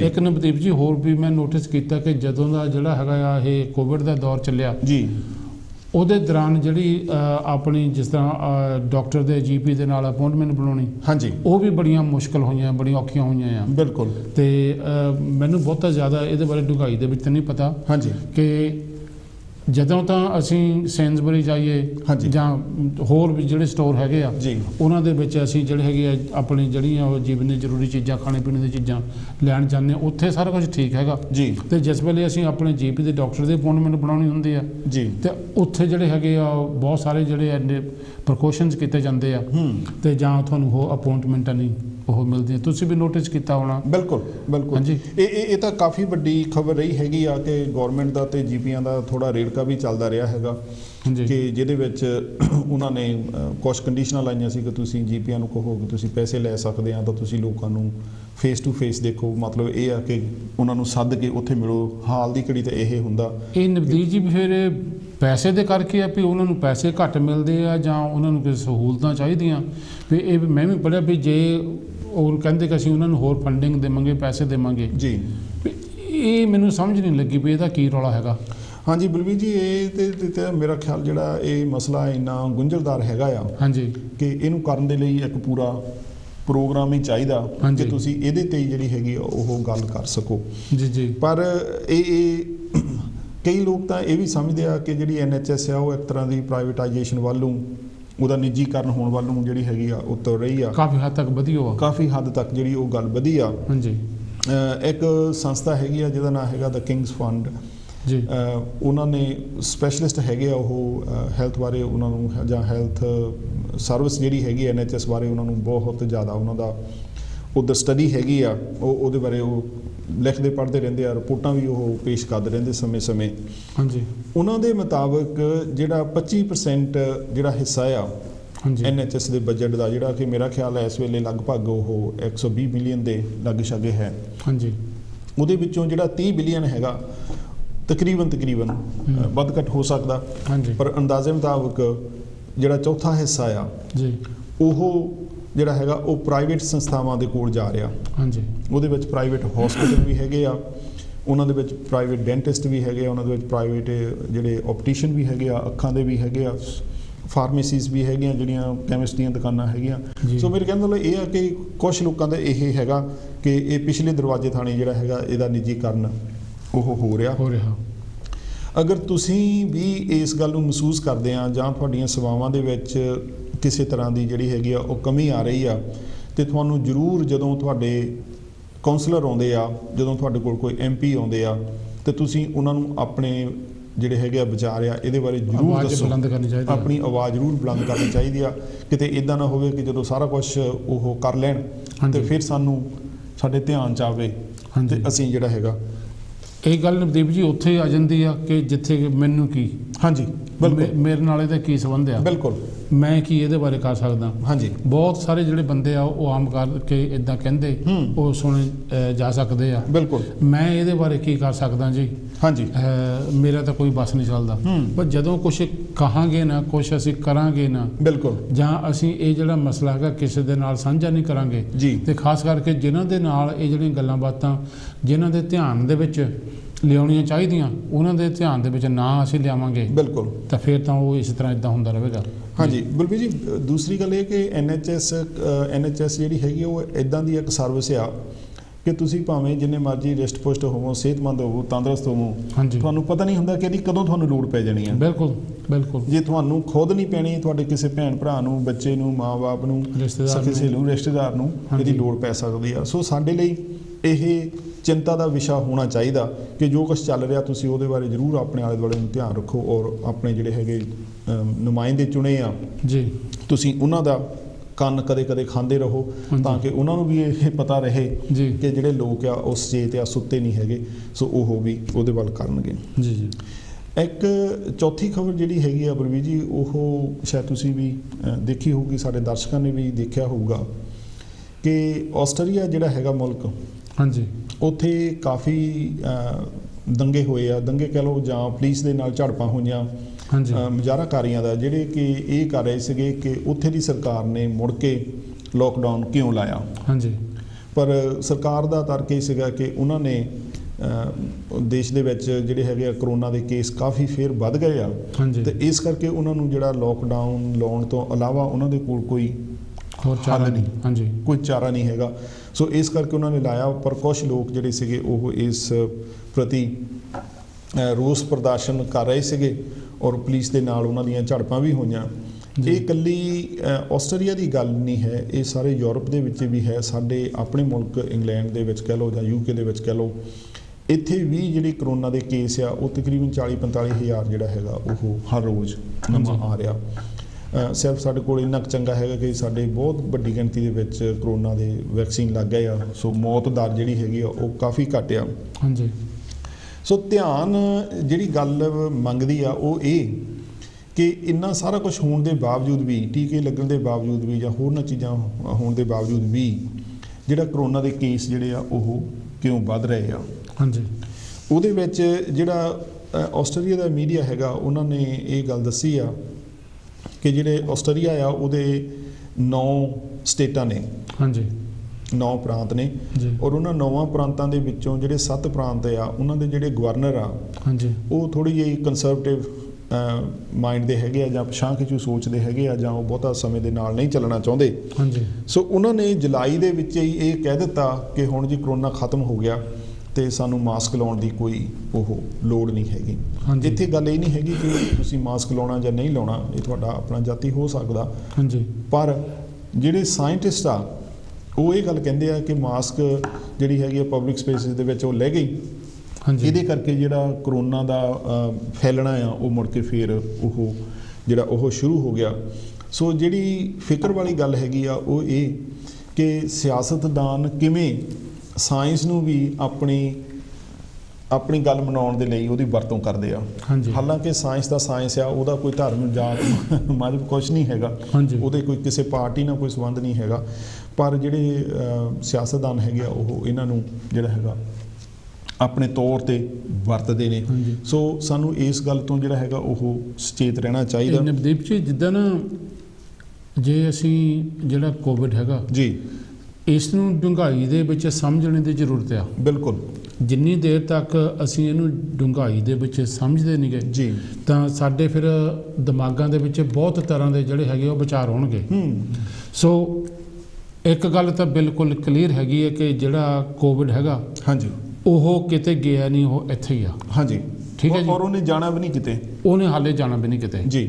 ਅੱਛਾ, ਦੂਜੀ ਗੱਲ ਆ ਕਿ ਬੇਸ਼ੱਕ ਉਹ ਜਿਹੜਾ ਕੋਵਿਡ ਦੇ ਜਿਹੜੇ ਵਾਇਰਸਿਸ ਹੈਗੇ ਆ, ਉਹ ਜਿੱਦਾਂ ਮੇਰੇ ਸਰੀਰ ਦੇ ਉੱਤੇ ਅਸਰ ਨਹੀਂ ਕਰ ਰਹੇ ਜੀ, ਲੇਕਿਨ ਮੇਰੇ ਉੱਤੇ ਹੈਗੇ ਆ ਉਹ। ਹਾਂਜੀ, ਸੋ ਮੈਂ ਉਹਨਾਂ ਦਾ ਕੈਰੀਅਰ ਹੈਗਾ, ਹਾਂਜੀ, ਹੋ ਸਕਦਾ, ਲੇਕਿਨ ਉਹ ਵੈਕਸੀਨ ਦੇ ਅਸਰ ਦੇ ਕਰਕੇ ਮੇਰੇ ਉੱਤੇ ਉਹ ਅਸਰ ਨਹੀਂ ਕਰ ਰਹੇ ਜੀ। ਦੂਜੇ ਪਾਸੇ ਇਹ ਵੀ ਤੈਅ ਹੈਗਾ ਕਿ ਜਿਸ ਵੇਲੇ ਜਿਹੜੇ ਮੇਰਾ ਆਪਣਾ ਡਿਫੈਂਸ ਸਿਸਟਮ ਹੈਗਾ ਉਹ ਇੰਨਾ ਲੋ ਹੋ ਜਾਵੇ ਤਾਂ ਉਹ ਜਿਹੜੇ ਮੇਰੇ ਉੱਤੇ ਬੈਠੇ ਹੈਗੇ ਆ ਉਹਨਾਂ ਨੇ ਮੈਨੂੰ ਢਾਲਣਾ।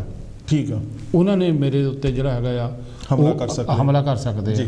ਸੋ ਹੁਣ ਬਹੁਤ ਸਾਰੇ ਲੋਕੀ ਇਦਾਂ ਦੇ ਹੈਗੇ ਆ ਜਿਨ੍ਹਾਂ ਦੇ ਦੋ ਜਿਹੜੇ ਹੈਗੇ ਉਹ ਵੈਕਸੀਨ ਲੱਗੇ ਹੋ ਆ ਤੇ ਉਹਨਾਂ ਨੂੰ ਫਿਰ ਦੁਬਾਰਾ ਕਿਸੇ ਨੂੰ ਥੋੜੀ ਐਕਸਟੈਂਟ ਤੱਕ, ਕਿਸੇ ਨੂੰ ਘੱਟ, ਕਿਸੇ ਦੇ ਉੱਤੇ ਜ਼ਿਆਦਾ ਅਸਰ ਉਹਨਾਂ ਦਾ ਉਹ ਹੋ ਰਿਹਾ। ਸੋ ਇਹ ਗੱਲ ਤਾਂ ਸਾਫ਼ ਹੈ ਕਿ ਜਿਹੜਾ ਕਰੋਨਾ ਹੈਗਾ ਆ, ਕੋਵਿਡ ਆ, ਉਹ ਕਿਤੇ ਗਿਆ ਨਹੀਂ, ਉਹ ਇੱਥੇ ਹੀ ਹੈਗਾ। ਬਿਲਕੁਲ।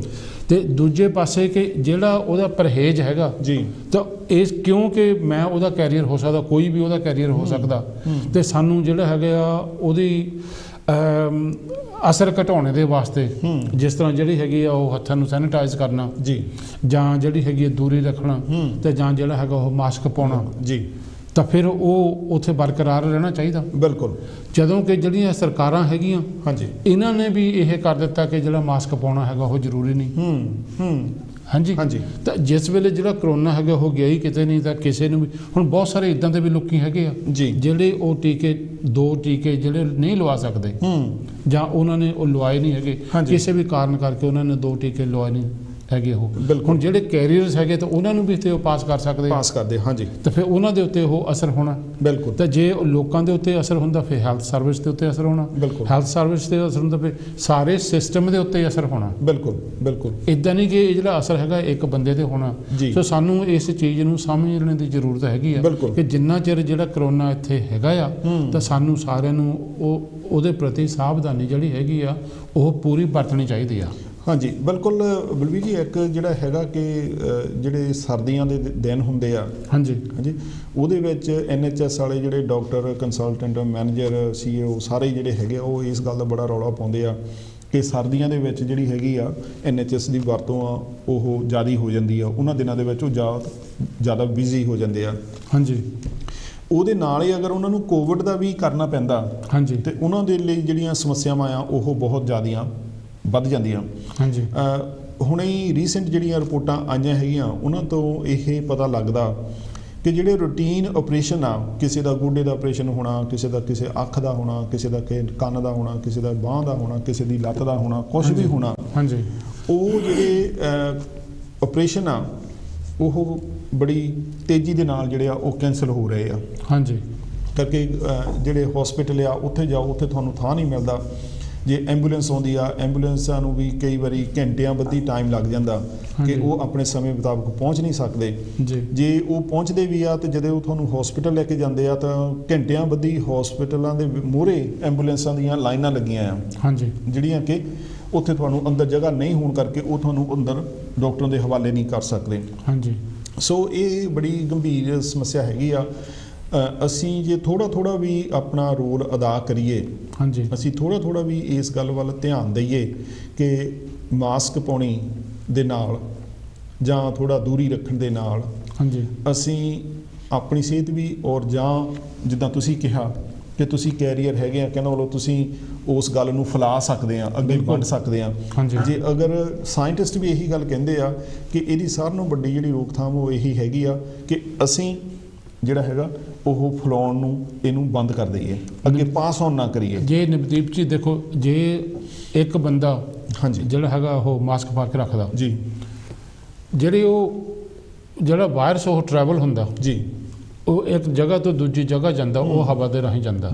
ਤੇ ਜੇ ਉਹ ਮਾਸਕ ਪਾਇਆ ਹੁੰਦਾ ਤਾਂ ਬਹੁਤ ਹੱਦ ਤੱਕ ਜਿਹੜੀ ਉਹਦੀ ਰੇਂਜ ਹੈਗੀ ਹੈ ਟਰੈਵਲ ਕਰਨ ਦੀ ਉਹ ਘਟ ਜਾਂਦੀ ਆ। ਉਹ ਕਿੱਦਾਂ ਦੱਸਦੇ। ਤੇ ਜੇ ਫਿਰ ਦੋਨਾਂ ਨੇ ਮਾਸਕ ਪਾਇਆ ਹੋਵੇ ਤਾਂ ਫਿਰ ਉਹਦੀ ਜਿਹੜੀ ਸੰਭਾਵਨਾ ਹੋਰ ਵੀ ਬਹੁਤ ਘਟ ਜਾਂਦੀ ਹੈ। ਬਿਲਕੁਲ। ਇੱਕ ਬਲਵੀਰ ਜੀ ਉਹਨਾਂ ਨੇ ਪੋਸਟ ਜਿਹਾ ਇਸ਼ੂ ਕੀਤਾ ਸੀਗਾ, ਉਹਦੇ 'ਚ ਉਹਨਾਂ ਨੇ ਲਿਖਿਆ ਸੀ ਕਿ ਅਗਰ ਦੋਵੇਂ ਧਿਰਾਂ ਦੇ ਜਿਹੜੀ ਹੈਗੀ ਆ ਉਹ ਮਾਸਕ ਪਾਈ ਆ ਤਾਂ ਜਿਹੜਾ ਤੁਹਾਡਾ ਲਾਗ ਲੱਗਣ ਦਾ ਤੁਹਾਡਾ ਖਤਰਾ ਆ ਉਹ ਤਕਰੀਬਨ 0.5% ਤੋਂ 1% ਤੱਕ ਰਹਿ ਜਾਂਦਾ। ਸੋ ਜੇ ਇੱਕ ਬੰਦੇ ਦੇ ਨਹੀਂ ਪਾਈ, ਦੂਸਰੇ ਨੇ ਪਾਈ ਆ, ਉਹਦਾ ਕਾਫੀ ਜ਼ਿਆਦਾ ਹੋ ਜਾਂਦਾ। ਜਿਉਂ ਤੁਸੀਂ ਇਦਾਂ ਗੱਲਾਂ ਕਰਦੇ ਜਾਂਦੇ ਆ, ਵੇਸਲੇ ਹੁੰਦੇ ਜਾਂਦੇ ਆ ਤੇ ਉਹਦਾ ਜਿਹੜਾ ਖਤਰਾ ਆ ਉਹ ਵੱਧਦਾ ਜਾਂਦਾ। ਤੇ ਇਹਦੇ ਨਾਲੇ ਜੇ ਤੁਸੀਂ 2 ਮੀਟਰ ਦੀ ਦੂਰੀ ਰੱਖਦੇ ਆ ਤਾਂ ਫੇਰ ਹੀ ਜਿਹੜਾ ਹੈਗਾ ਉਹ ਜਿੱਦਾਂ ਕਹ ਲਓ ਵੀ ਨਾ ਮਾਤਰ ਰਹਿ ਜਾਂਦਾ, ਉਹਦਾ ਜਿਹੜਾ ਅਸਰ ਹੈਗਾ ਬਿਲਕੁਲ ਉਹ ਰਹਿ ਜਾਂਦਾ। ਸੋ ਇਸ ਕਰਕੇ ਨਾ ਸਾਰੀਆਂ ਸਾਵਧਾਨੀਆਂ ਸਾਨੂੰ ਉਹ ਜਿਹੜੀਆਂ ਵਰਤਣੀਆਂ ਚਾਹੀਦੀਆਂ। ਬਿਲਕੁਲ ਬਿਲਕੁਲ। ਸੋ ਮੇਰੇ ਕਹਿਣ ਦਾ ਇਹ ਆ, ਸਾਡੇ ਭੈਣ ਭਰਾਵਾਂ ਦੇ ਸਨਮੁਖ ਰੱਖਣ ਦੀ ਗੱਲ, ਸਾਡਾ ਗੱਲ ਰੱਖਣ ਦਾ ਮਕਸਦ ਇਹੀ ਆ ਕਿ ਇਸ ਤੋਂ ਪਹਿਲਾਂ ਕਿ ਸਾਡੇ ਵੀ ਇੱਦਾਂ ਦੀ ਸਥਿਤੀ ਬਣੇ ਤੇ ਅਸੀਂ ਵੀ ਇਹਦੇ ਪ੍ਰਤੀ ਜਿਹੜਾ ਹੈਗਾ ਆਪਣਾ ਬਣਦਾ ਯੋਗਦਾਨ ਪਾਈਏ। ਜਿੰਨੀ ਕਿ ਵੀ ਤੁਸੀਂ ਹਿਸਾਬਦਾਨੀ ਕਰ ਸਕਦੇ ਆ, ਵੱਧ ਤੋਂ ਵੱਧ ਤੁਸੀਂ ਆਪਣੇ ਲਈ ਨਹੀਂ, ਦੂਸਰਿਆਂ ਦੇ ਲਈ। ਹੋ ਸਕਦਾ ਤੁਹਾਡੇ 2 ਟੀਕੇ ਲੱਗੇ ਹੋਣ, ਤੁਹਾਡੇ ਤੀਸਰਾ ਵੀ ਲੱਗ ਗਿਆ ਹੋਵੇ ਤੇ ਤੁਹਾਨੂੰ ਲੱਗੇ ਕਿ ਹੁਣ ਤਾਂ ਤੁਹਾਨੂੰ ਕਰੋਨਾ ਕੁਛ ਨਹੀਂ ਕਰ ਸਕਦਾ। ਇਸ ਦੇ ਬਾਵਜੂਦ ਵੀ ਜਿਨ੍ਹਾਂ ਦੇ ਨਹੀਂ ਲੱਗਾ ਜਾਂ ਜਿਹੜੇ ਨਹੀਂ ਲਵਾ ਸਕਦੇ, ਜਿੱਦਾਂ ਤੁਸੀਂ ਜ਼ਿਕਰ ਕੀਤਾ, ਉਹਨਾਂ ਨੂੰ ਬਚਾਉਣ ਦੇ ਲਈ ਅਗਰ ਅਸੀਂ ਥੋੜ੍ਹਾ ਬਹੁਤਾ ਆਪਣਾ ਯੋਗਦਾਨ ਪਾਈਏ ਤਾਂ ਸਾਨੂੰ ਜ਼ਰੂਰ ਪਾਉਣਾ ਚਾਹੀਦਾ। ਸਾਡਾ ਮਤਲਬ ਇਹ ਨਹੀਂ, ਅਸੀਂ ਕੋਈ ਇੱਥੇ ਪ੍ਰਚਾਰ ਕਰਨ ਲਈ ਨਹੀਂ ਬੈਠੇ ਵੀ ਤੁਹਾਨੂੰ ਮਾਸਕਾਂ ਪਾਉਣੀਆਂ ਚਾਹੀਦੀਆਂ ਜਾਂ ਨਹੀਂ ਪਾਉਣੀਆਂ ਚਾਹੀਦੀਆਂ। ਅਸੀਂ ਤਾਂ ਸਿਰਫ ਤੁਹਾਡੇ ਨਾਲ ਇੱਕ ਨੁਕਤਾ ਜਿਹੜਾ ਹੈਗਾ ਉਹ ਸਾਂਝਾ ਕਰਨ ਦਾ ਸਾਡਾ ਉਦੇਸ਼ ਹੈਗਾ। ਜਿਸ ਤਰ੍ਹਾਂ ਹੁਣ ਜਿਹੜਾ ਡੈਲਟਾ ਵੇਰੀਐਂਟ ਜੀ ਜਿਹੜਾ ਹੈਗਾ ਉਹ ਜਿੱਦਾਂ ਸਾਹਮਣੇ ਆਇਆ, ਬਿਲਕੁਲ, ਤੇ ਕੌਣ ਕੀ ਕਹਿ ਸਕਦਾ ਬਿਲਕੁਲ ਕਿ ਆਉਣ ਵਾਲੇ ਸਮੇਂ ਦੇ ਵਿੱਚ ਕਦੋਂ ਕੋਈ ਹੋਰ ਵੇਰੀਐਂਟ ਜੀ, ਹੋਰ ਕਿਸਮ ਦੇ ਜਿਹੜੇ ਵਾਇਰਸ ਹੈਗੇ ਉਹ ਆ ਜਾਣ। ਬਿਲਕੁਲ। ਤੇ ਜੇ ਆਪਾਂ ਉਹ ਤੀਸਰਾ ਜਿਹੜਾ ਹੈਗਾ ਆ ਉਹ ਬੂਸਟਰ ਲਵਾਵਾਂਗੇ ਤਾਂ ਕਮ ਸੇ ਕਮ ਜਿਹੜੇ ਹੁਣ ਤੱਕ ਨੋਨ ਜਾਂ ਜਿਹੜਾ ਬਚਾਅ ਕੀਤਾ ਜਾ ਸਕਦਾ, ਬਿਲਕੁਲ, ਤਾਂ ਉਹ ਬਚਾਅ ਹੋ ਜਾਵੇਗਾ। ਤੇ ਜੇ ਕੋਈ ਨਵਾਂ ਵੇਰੀਐਂਟ ਆਉਂਦਾ ਆ ਤਾਂ ਉਹਦੇ ਲਈ ਅਸੀਂ ਕਿਸੇ ਹੱਦ ਤੱਕ ਤਿਆਰ ਬਚ ਸਕਦੇ ਹਾਂ। ਬਿਲਕੁਲ ਬਿਲਕੁਲ ਬਿਲਕੁਲ। ਬਲਬੀਰ ਜੀ, ਇੱਕ ਜਿਹੜੀ ਲਾਸਟ ਖਬਰ ਹੈਗੀ ਆ ਉਹ ਬਹੁਤ ਜ਼ਿਆਦਾ ਮਹੱਤਵਪੂਰਨ ਆ ਜੀ। ਜਿਹੜੇ ਸਾਡੇ ਭੈਣ ਭਰਾ 60ਵਿਆਂ 'ਚ ਜਾਂ 70ਵਿਆਂ ਦੇ ਦਹਾਕੇ 'ਚ ਆਏ ਆ, ਉਹਨਾਂ ਨੂੰ ਸ਼ਾਇਦ ਇਹ ਗੱਲ ਚੰਗੀ ਤਰ੍ਹਾਂ ਯਾਦ ਹੋਵੇ ਕਿ ਕਿਵੇਂ ਸਾਡੇ ਦੇ ਨਾਲ ਜਿਹੜਾ ਰੇਸਿਜ਼ਮ ਉਹ ਹੁੰਦਾ ਸੀ। ਪਰ ਜਦੋਂ ਅਸੀਂ ਅੱਜ ਆਪਣੇ ਬੱਚਿਆਂ ਨਾਲ ਗੱਲ ਕਰਦੇ ਹਾਂ ਤਾਂ ਉਹਨਾਂ ਨੂੰ ਲੱਗਦਾ ਨਹੀਂ, ਇਹ ਮੰਮੀ ਡੈਡੀ ਜਾਂ ਸਾਡੇ ਬਾਬਾ ਦਾਦੀ ਤਾਂ ਐਵੇਂ ਹੀ ਰੌਲਾ ਪਾਈ ਜਾਂਦੇ ਆ ਕਿ ਰੇਸਿਜ਼ਮ ਦੀ ਜਿਹੜੀ ਹੁਣ ਕੋਈ ਗੱਲ ਇੱਥੇ ਨਹੀਂ ਹੈਗੀ ਜੀ। ਤੁਸੀਂ ਜੀ ਚੰਗੀ ਤਰ੍ਹਾਂ ਜਾਣਦੇ ਹੋਵੋਗੇ ਕਿ ਯਾਰਕਸ਼ਾਇਰ ਦੇ ਵਿੱਚ ਇੱਕ ਕ੍ਰਿਕਟ ਦੀ ਟੀਮ ਜਿਹੜੀ ਹੈਗੀ ਆ, ਉਹਨਾਂ ਦਾ ਇੱਕ ਪਲੇਅਰ ਸੀਗਾ ਅਜ਼ੀਮ ਰਫੀਕ ਜੀ, ਜਿਹਨੇ ਕਾਫੀ ਇਸ ਬਾਰੇ ਖੁਲਾਸਾ ਕੀਤਾ ਹੈਗਾ ਕਿ ਕਿਵੇਂ ਉਹਦੇ ਨਾਲ ਜਿਹੜਾ ਸੀਗਾ ਉਹ ਰੇਸਿਜ਼ਮ ਹੁੰਦਾ ਸੀ। ਔਰ ਉਹਨੇ ਜਿਹੜੀ ਸਿਲੈਕਟ ਕਮੇਟੀ ਹੈਗੀ ਆ ਐਮਪੀਆਂ ਦੀ, ਉਹਦੇ ਮੂਹਰੇ ਜਾ ਕੇ ਵੀ ਆਪਣੇ ਬਿਆਨ ਦਰਜ ਕਰਵਾਏ ਆ, ਆਪਣੇ ਜਿਹੜੀ ਹੈਗੀ ਆ ਸਮੱਸਿਆ ਹੈਗੀ ਆ ਜਿਹਦੇ ਵਿੱਚ ਦੀ ਉਹ ਲੰਘਿਆ, ਉਹਦੇ ਬਾਰੇ ਉਹ ਦੱਸਿਆ ਹੈਗਾ। ਸੋ ਰੇਸਿਜ਼ਮ ਦਾ ਜਿਹੜਾ ਅੱਗੇ ਨੰਗਾ ਚਿੱਟਾ ਰੇਸਿਜ਼ਮ ਹੁੰਦਾ ਸੀ, ਸ਼ਾਇਦ ਅੱਜ ਉਸ ਤਰ੍ਹਾਂ ਦਾ ਤਾਂ ਨਾ ਹੁੰਦਾ ਹੋਵੇ, ਪਰ ਉਹਦਾ ਜਿਹੜਾ ਰੂਪ ਆ ਉਹ ਕਾਫੀ ਹੱਦ ਤੱਕ ਬਦਲ ਗਿਆ ਹੈਗਾ। ਬਿਲਕੁਲ। ਸੋ ਸਾਨੂੰ ਆਪਣੇ ਬੱਚਿਆਂ ਨੂੰ ਇਸ ਗੱਲ ਦੇ ਲਈ ਵੀ ਅਵੇਅਰ ਕਰਨ ਦੀ ਕਾਫੀ ਜ਼ਰੂਰਤ ਹੈਗੀ ਆ ਕਿ ਜਦੋਂ ਉਹਨਾਂ ਨੇ ਬਾਹਰ ਜਾਣਾ ਤਾਂ ਉਹਨਾਂ ਨਾਲ ਕਿੱਦਾਂ ਦਾ ਜਿਹੜਾ ਵਤੀਰਾ ਹੋ ਸਕਦਾ। ਤੁਸੀਂ ਇਹਦੇ ਬਾਰੇ ਕੁਝ ਐਡ ਕਰਨਾ ਚਾਹੋ ਬਲਵੀਰ ਜੀ? ਦੇਖੋ ਜੀ, ਜਿੱਦਾਂ ਇਹ ਤਾਂ ਸਾਨੂੰ ਸਾਰਿਆਂ ਨੂੰ ਪਤਾ ਹੀ ਆ ਕਿ ਜਿੱਦਾਂ ਤੁਸੀਂ ਜ਼ਿਕਰ ਕੀਤਾ ਕਿ ਜਿਹੜੇ 60ਵਿਆਂ ਦੇ ਵਿੱਚ 70ਵਿਆਂ ਦੇ ਵਿੱਚ ਜਿਹੜੀ ਉਹ ਰੇਸਿਜ਼ਮ ਸੀਗੀ, ਆਮ ਕਰਕੇ ਇੱਦਾਂ ਹੁੰਦਾ ਸੀਗਾ ਕਿ ਬਹੁਤ ਸਾਰੇ ਪੱਬ ਹੁੰਦੇ ਸੀਗੇ ਤੇ ਉਹ ਪੱਬਾਂ ਦੇ ਵਿੱਚ ਨਹੀਂ ਤੁਸੀਂ ਜਾ ਸਕਦੇ। ਬਹੁਤ ਸਾਰੀਆਂ ਦੁਕਾਨਾਂ ਹੁੰਦੀਆਂ ਸੀਗੀਆਂ। ਉਹ ਜਿਸ ਤਰ੍ਹਾਂ ਕਹ ਲਓ ਕਿ ਜਿੱਦਾਂ ਸਾਊਥ ਅਫਰੀਕਾ ਦੇ ਵਿੱਚ ਜਿਹੜੀ ਉਹ ਰੇਸਿਜ਼ਮ ਸੀਗੀ, ਅਫਰੀਕੀ ਮੂਲ ਦੇ ਲੋਕਾਂ ਦੇ ਨਾਲ ਬਿਲਕੁਲ ਵਿਤਕਰਾ ਸੀ, ਵਿਤਕਰਾ ਹੁੰਦਾ ਸੀਗਾ। ਤੇ ਜਦੋਂ ਭਾਰਤੀ ਮੂਲ ਦੇ ਲੋਕੀ ਇੱਥੇ ਆਏ ਆ, ਉਹਨਾਂ ਨੂੰ ਉੱਦਾਂ ਹੀ ਉੱਥੇ ਟਰੀਟ ਕੀਤਾ ਜਾਂਦਾ ਸੀ, ਬੱਸਾਂ ਦੇ ਵਿੱਚ, ਟ੍ਰੇਨਾਂ ਦੇ ਵਿੱਚ, ਤਾਂ ਜਾਂ ਪੱਬਾਂ ਦੇ ਵਿੱਚ, ਦੁਕਾਨਾਂ ਦੇ ਵਿੱਚ। ਤੇ ਬਹੁਤ ਹੱਦ ਤੱਕ ਜਿਹੜਾ ਸੀਗਾ ਇੱਥੇ ਵਿਤਕਰਾ ਹੁੰਦਾ ਸੀਗਾ।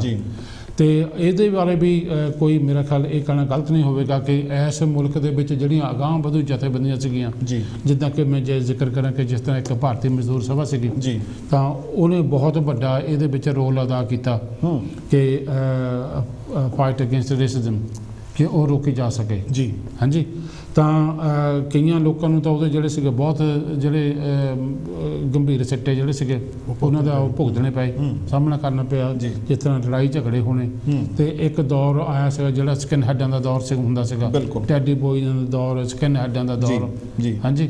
ਤਾਂ ਆਮ ਹੀ ਉਹ ਜਿਹੜਾ ਸੀਗਾ ਗਲੀਆਂ ਦੇ ਵਿੱਚ, ਸਟਰੀਟਾਂ ਦੇ ਵਿੱਚ, ਸੜਕਾਂ ਦੇ ਉੱਤੇ ਉਹ ਲੋਕਾਂ ਨੂੰ ਏਸ਼ੀਅਨ ਤੇ ਕਾਲੇ ਲੋਕਾਂ ਨੂੰ ਜਿਹੜੇ ਸੀਗੇ ਉਹ ਤਾਨੇ ਕੱਸਣਾ, ਤਾਂ ਉਹਨਾਂ ਦੀ ਕੁੱਟਮਾਰ ਕਰਨੀ, ਤੇ ਉਹ ਆਮ ਕਰਕੇ ਹੁੰਦਾ ਸੀਗਾ।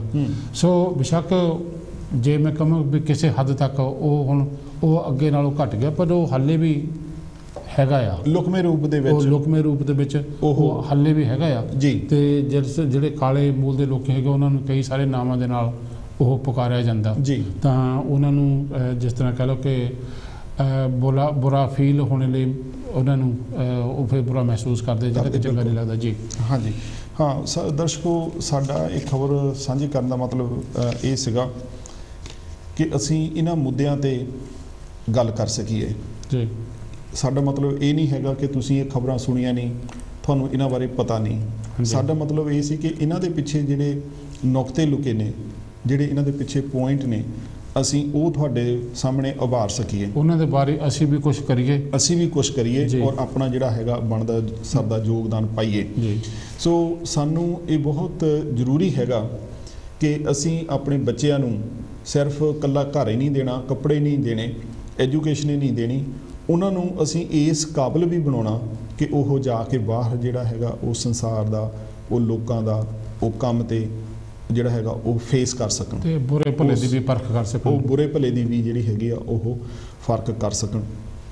ਅਗਰ ਬਹੁਤੀ ਵਾਰੀ ਇਹ ਹੁੰਦੀ ਹੈ ਕਿ ਜਦੋਂ ਬੱਚੇ ਬਾਹਰ ਜਾਂਦੇ ਆ ਤਾਂ ਫਿਰ ਉਹ ਜਦੋਂ ਉਹਨਾਂ ਨੂੰ ਇਦਾਂ ਦੇ ਵਿਵਹਾਰ ਦਾ ਸਾਹਮਣਾ ਕਰਨਾ ਪੈਂਦਾ ਜੀ, ਤੇ ਉਹ ਫਿਰ ਉਹਨਾਂ ਦੇ ਵਿੱਚ ਕਾਫੀ ਨਿਰਾਸ਼ਤਾ ਆਉਂਦੀ ਆ ਔਰ ਉਹ ਆਪਣਾ ਦਿਲ ਜਿਹੜਾ ਹੈਗਾ ਹਾਰ ਜਾਂਦੇ ਆ।